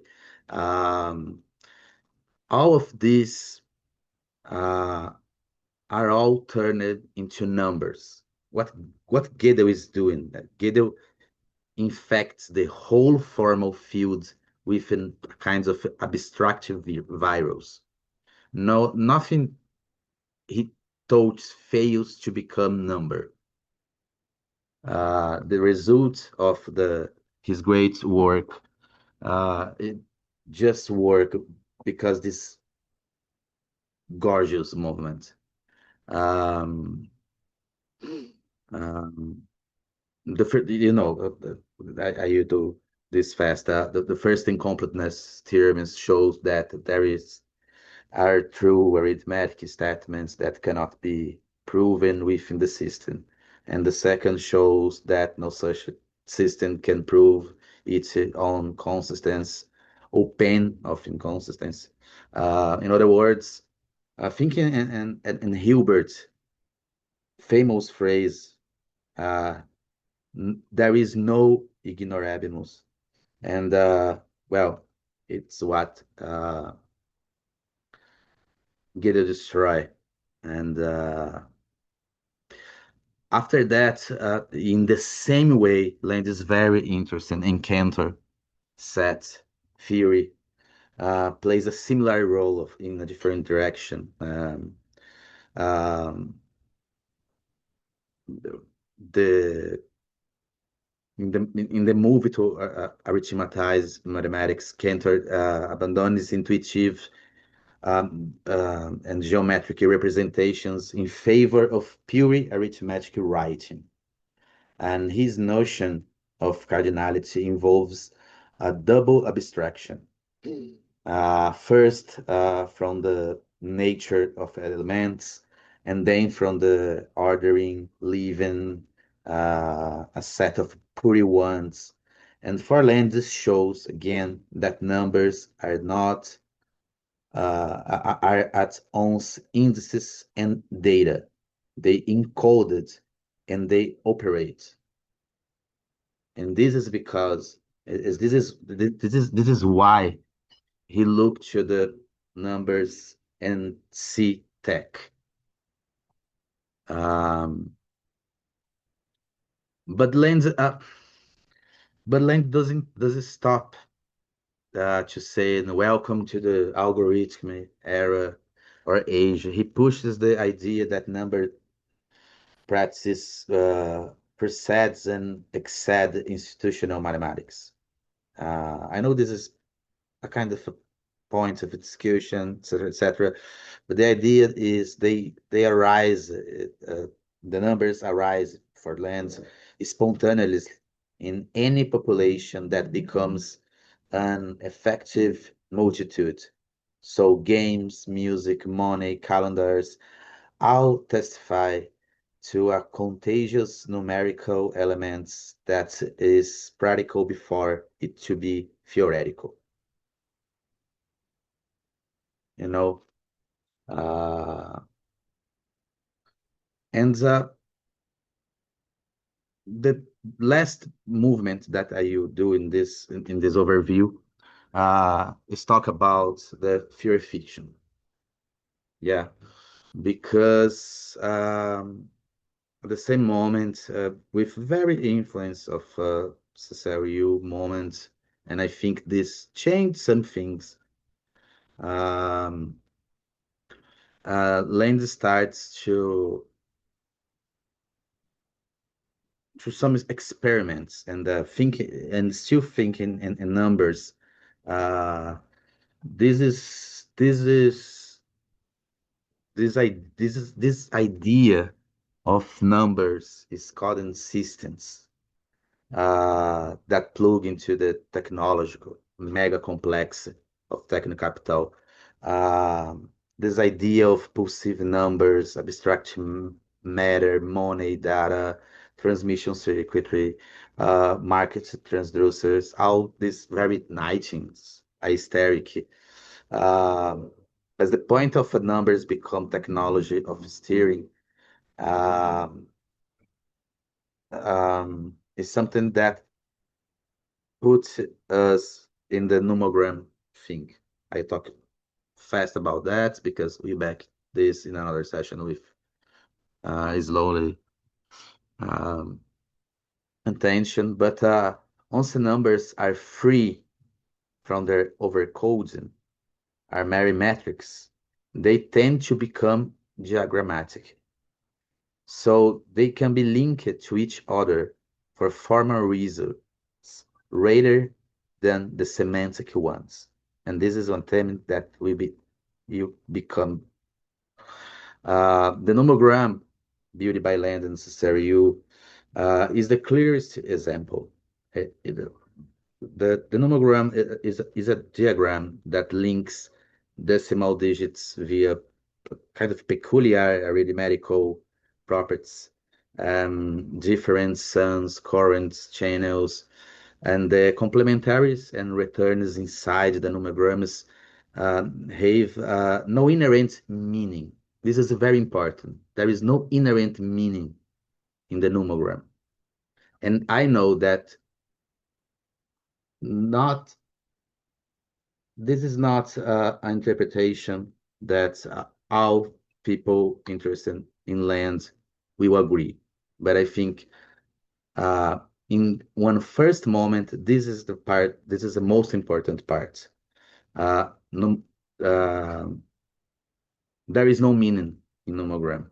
And precisely for that reason, the diagram can generate meanings.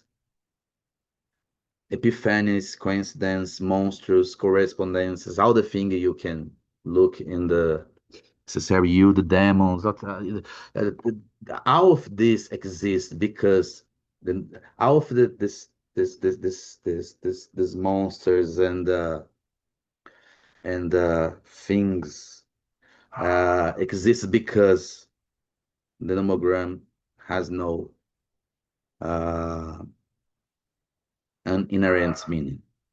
And because the nomogram is formally closed and semantically empty, any comparative work layered on top of it, connection, its patterns to meet, dates, curves, names, is necessarily fictional. This is the matrix of landed theory fiction. So when you construct something like nomogram, you are constructing something that you don't have control.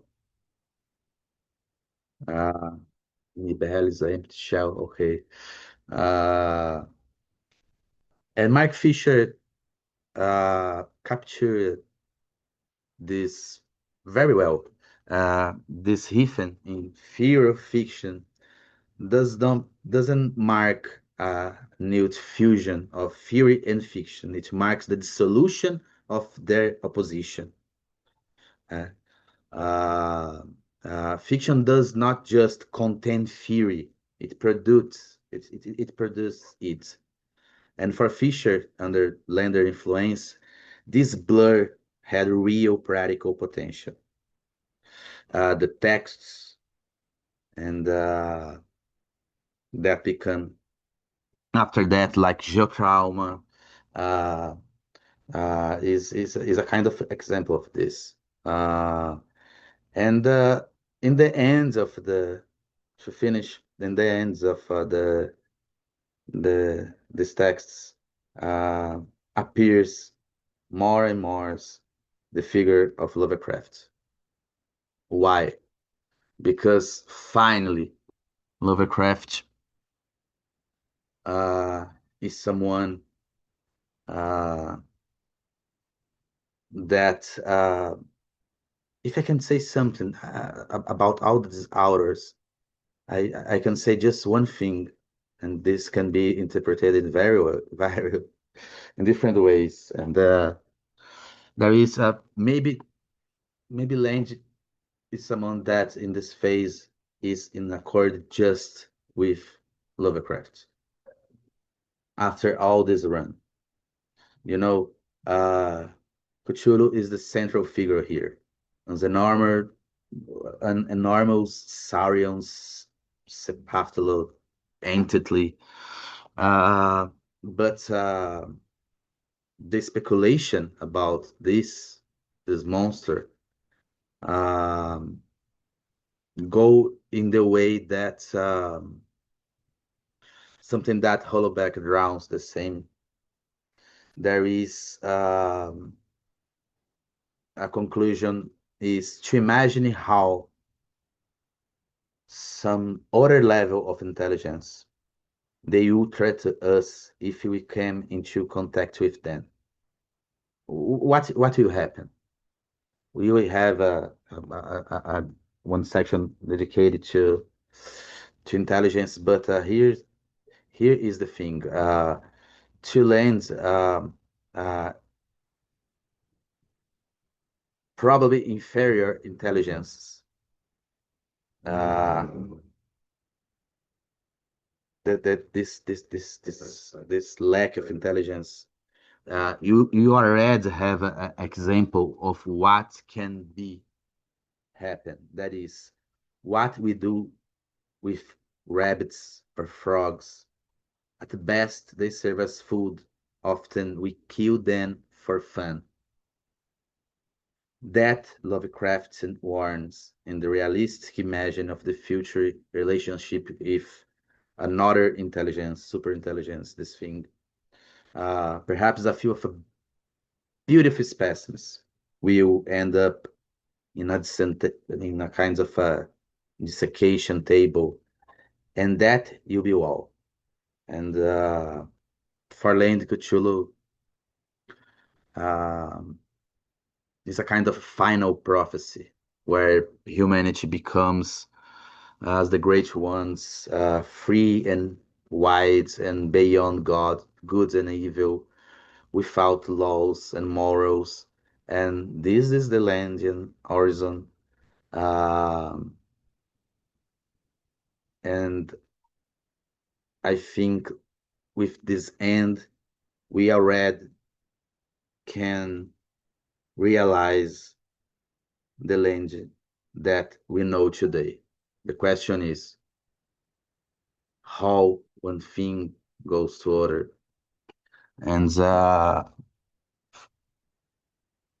this is, I know, I jumped some things like Gibson, like Apocalypse Now, like another things in this moment. But now it's with you.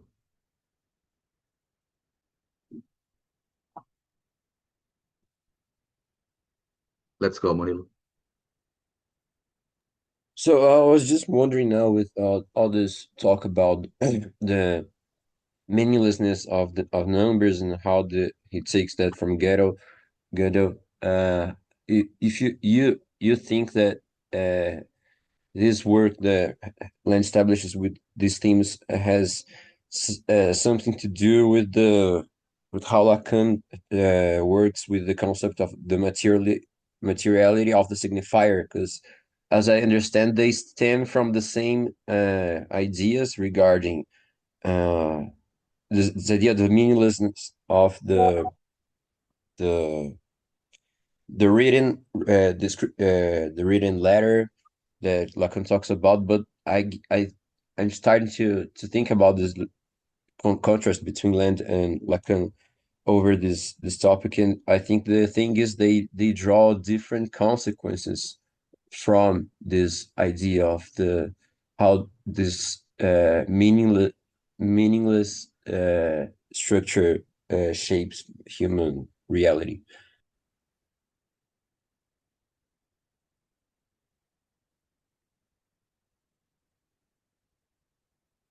Well,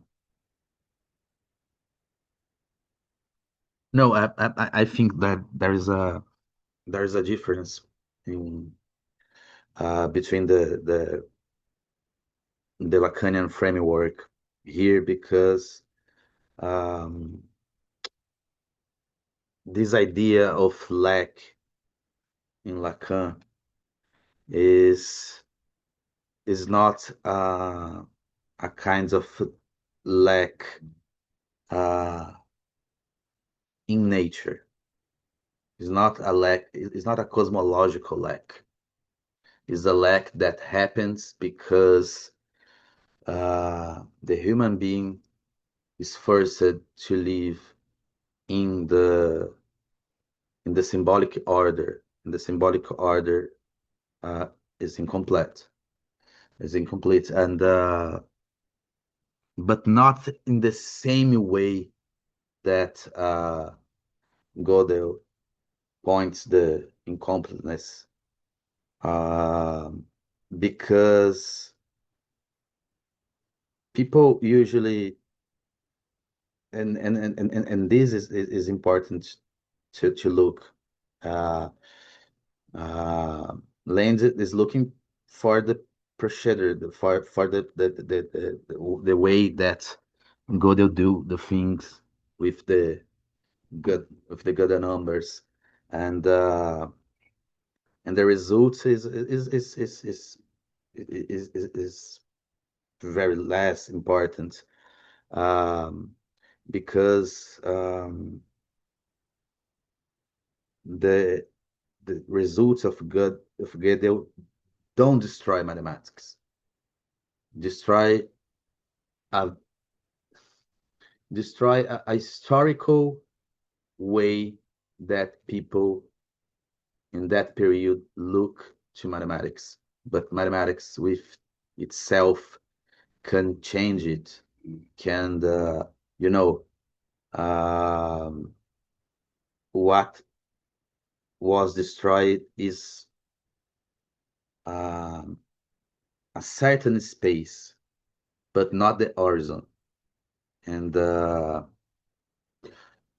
in the case of Lacanian uh, petit object A, or the theme of lack, it is about human. It's only about human. I know that there's some authors like Zizek that try to expand its framework to another things and talk about you know universe, quantum sheets, etc. But I think this is a extrapolation that even makes sense. Even makes sense. Lacan is always talking about human being. He's always talking about human being, and there is no moment in all the seminars. I read all in all these seminars. There is no moment and when Lacan says something about of an outside or incompetence or lack or something that extrapolate the human being level to a cosmological level. And this why Lacan and Land for me, and and I am researching on Land and at the same time I'm psychoanalyst. And when people ask me, oh, but how these two things talk with each other, and I say they don't talk. They are completely different words and interests and points of view. I really don't think that there is a similar between them, despite the fact that we are talking about this sometimes the same words, but it is just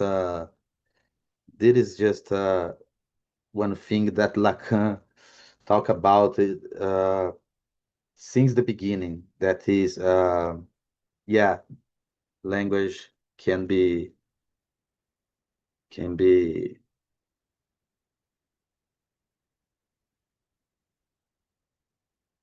Oh, JP, this is a question. This is a question. Um, Let me think. Um, yeah, I still finish the book, but I don't.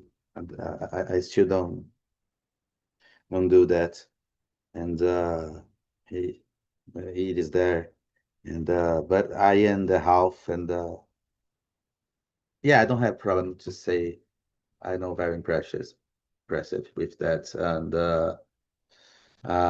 this this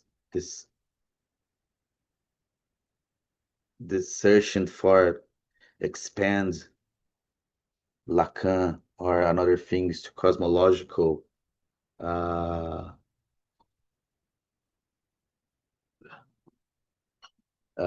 level is wrong. If another authors can say about that. One good example to say about the limit the limits of use of Lacan is when Ray Brassier talk about cosmological level, he is not using Lacan. He talk about Lacan very quickly. He's using Freud. And when Lands talk about cosmological level, he's talk about Freud. And this is and there is and this and why? Because in Freud, and this is very important to land in the early texts. Freud have in Freud theory at the same moment um, he starts to construct an energetic theory and energetic theory of desire. And when Lacan starts to uh, his work, the first thing that he draw is the energetic. He say energetic is a kind of metaphysics, etc., etc. Uh, and yes, like Eduardo said, drive becomes all linguistic, and this is not land. This is not land. But this is Lacan. This is Lacan.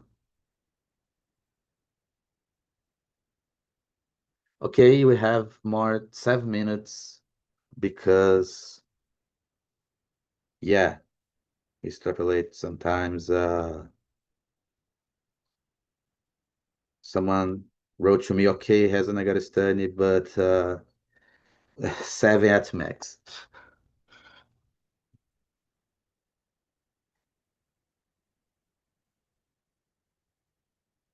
Someone no put someone that don't. Yeah. Okay. Hi.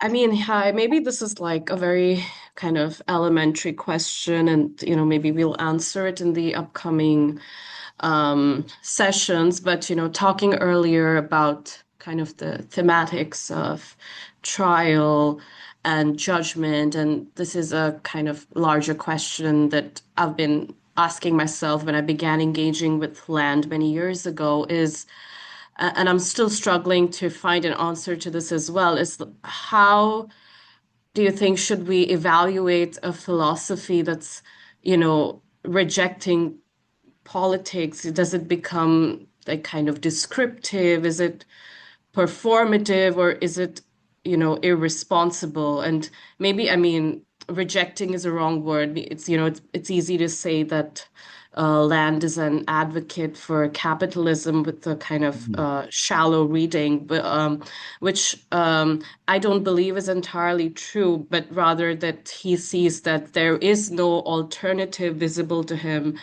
apart from the acceleration of capitalism, and that any opposition is simply an attempt to inhibit this. And, by extension of this, if all sort of desire and movement is machinic and impersonal, what becomes of agency, of responsibility, or specifically, how does political action fit into this purview for Land?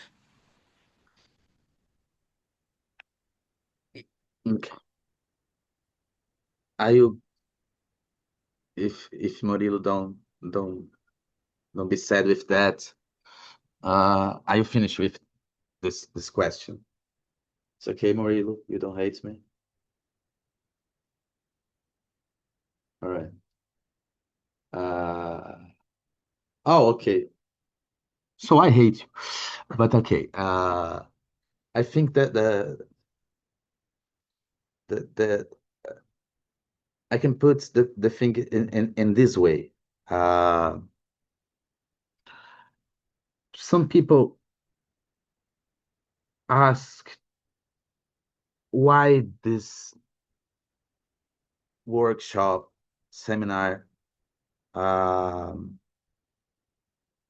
need to exist. It should be put in trial, the trial proper put in trial, despite the fact of the this is a big seminar happening in the new century, and these questions again, and the people ask this becoming from the left or the right, etc., etc. People in Land fandom asking he don't need to be trial, etc., etc., or people in the left saying, "Oh, that is a shame. Talk about this guy." And I said, uh, and now trying to respond to you, I said, yeah, I don't think Landian is a response. Uh, is nothing like a political exit. But for that reason, I think that this need to be a kind of interest of people with care and don't care with that. One of the questions of the seminar is pretty simple. Is Lane's description of word right, correct? Because if he is right, the left wing need to rethink everything. It's less a matter of if Land is in defense or not of capitalism. Is more about he's saying there is only this. There is no exit of it. So you need to know. You need to know about that. Because this puts question for all the spectrum, all the political spectrum. So I think part of the trial is a movement of try to understand if he is right or he's wrong, what we do with that. Because he is no more that guy that I was reading more than years ago, reading Meltdown and said, "Oh, that is crazy." Now it's different. Now he is in the papers. Now he is. Maybe this don't interest him, but two calls of Trump, and uh, and yeah, and I think the question is important, and I think exactly now nomogramma is is in Tucker Carlson. Now Grimes is talking about land. Now, yeah, he's famous. That's happened. Zizek wrote about him. He don't give a shit. But and but yeah, he's Zizek. But yeah, I think and some people think that this seminar starts because this moment, and I want to say this is not true. This is not true because the idea of this workshop uh, is relative old. So the things is happening at the same time. The idea, the explosion of his figure, and yeah, and I think even the morality of some people in the left, and even the people in the right wing concerned with, oh my God, he's not in the jail. The trial is a metaphor. It's okay.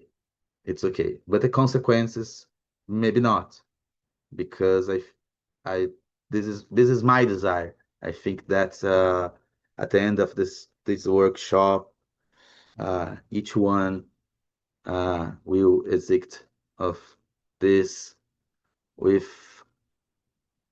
another vision of land. Another is not exactly different. I don't think people will go to right, to wing to right, but now people will know that is not just the crazy guy that say it and that. All the guy that say it and that. The part crazy, okay. Okay, everyone, I really agree for all these hours together, and in the next session, the next week, you have a guest, and yeah, there will be blood. Thank you.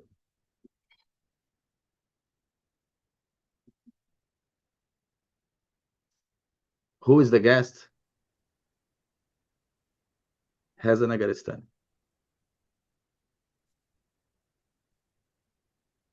Bye.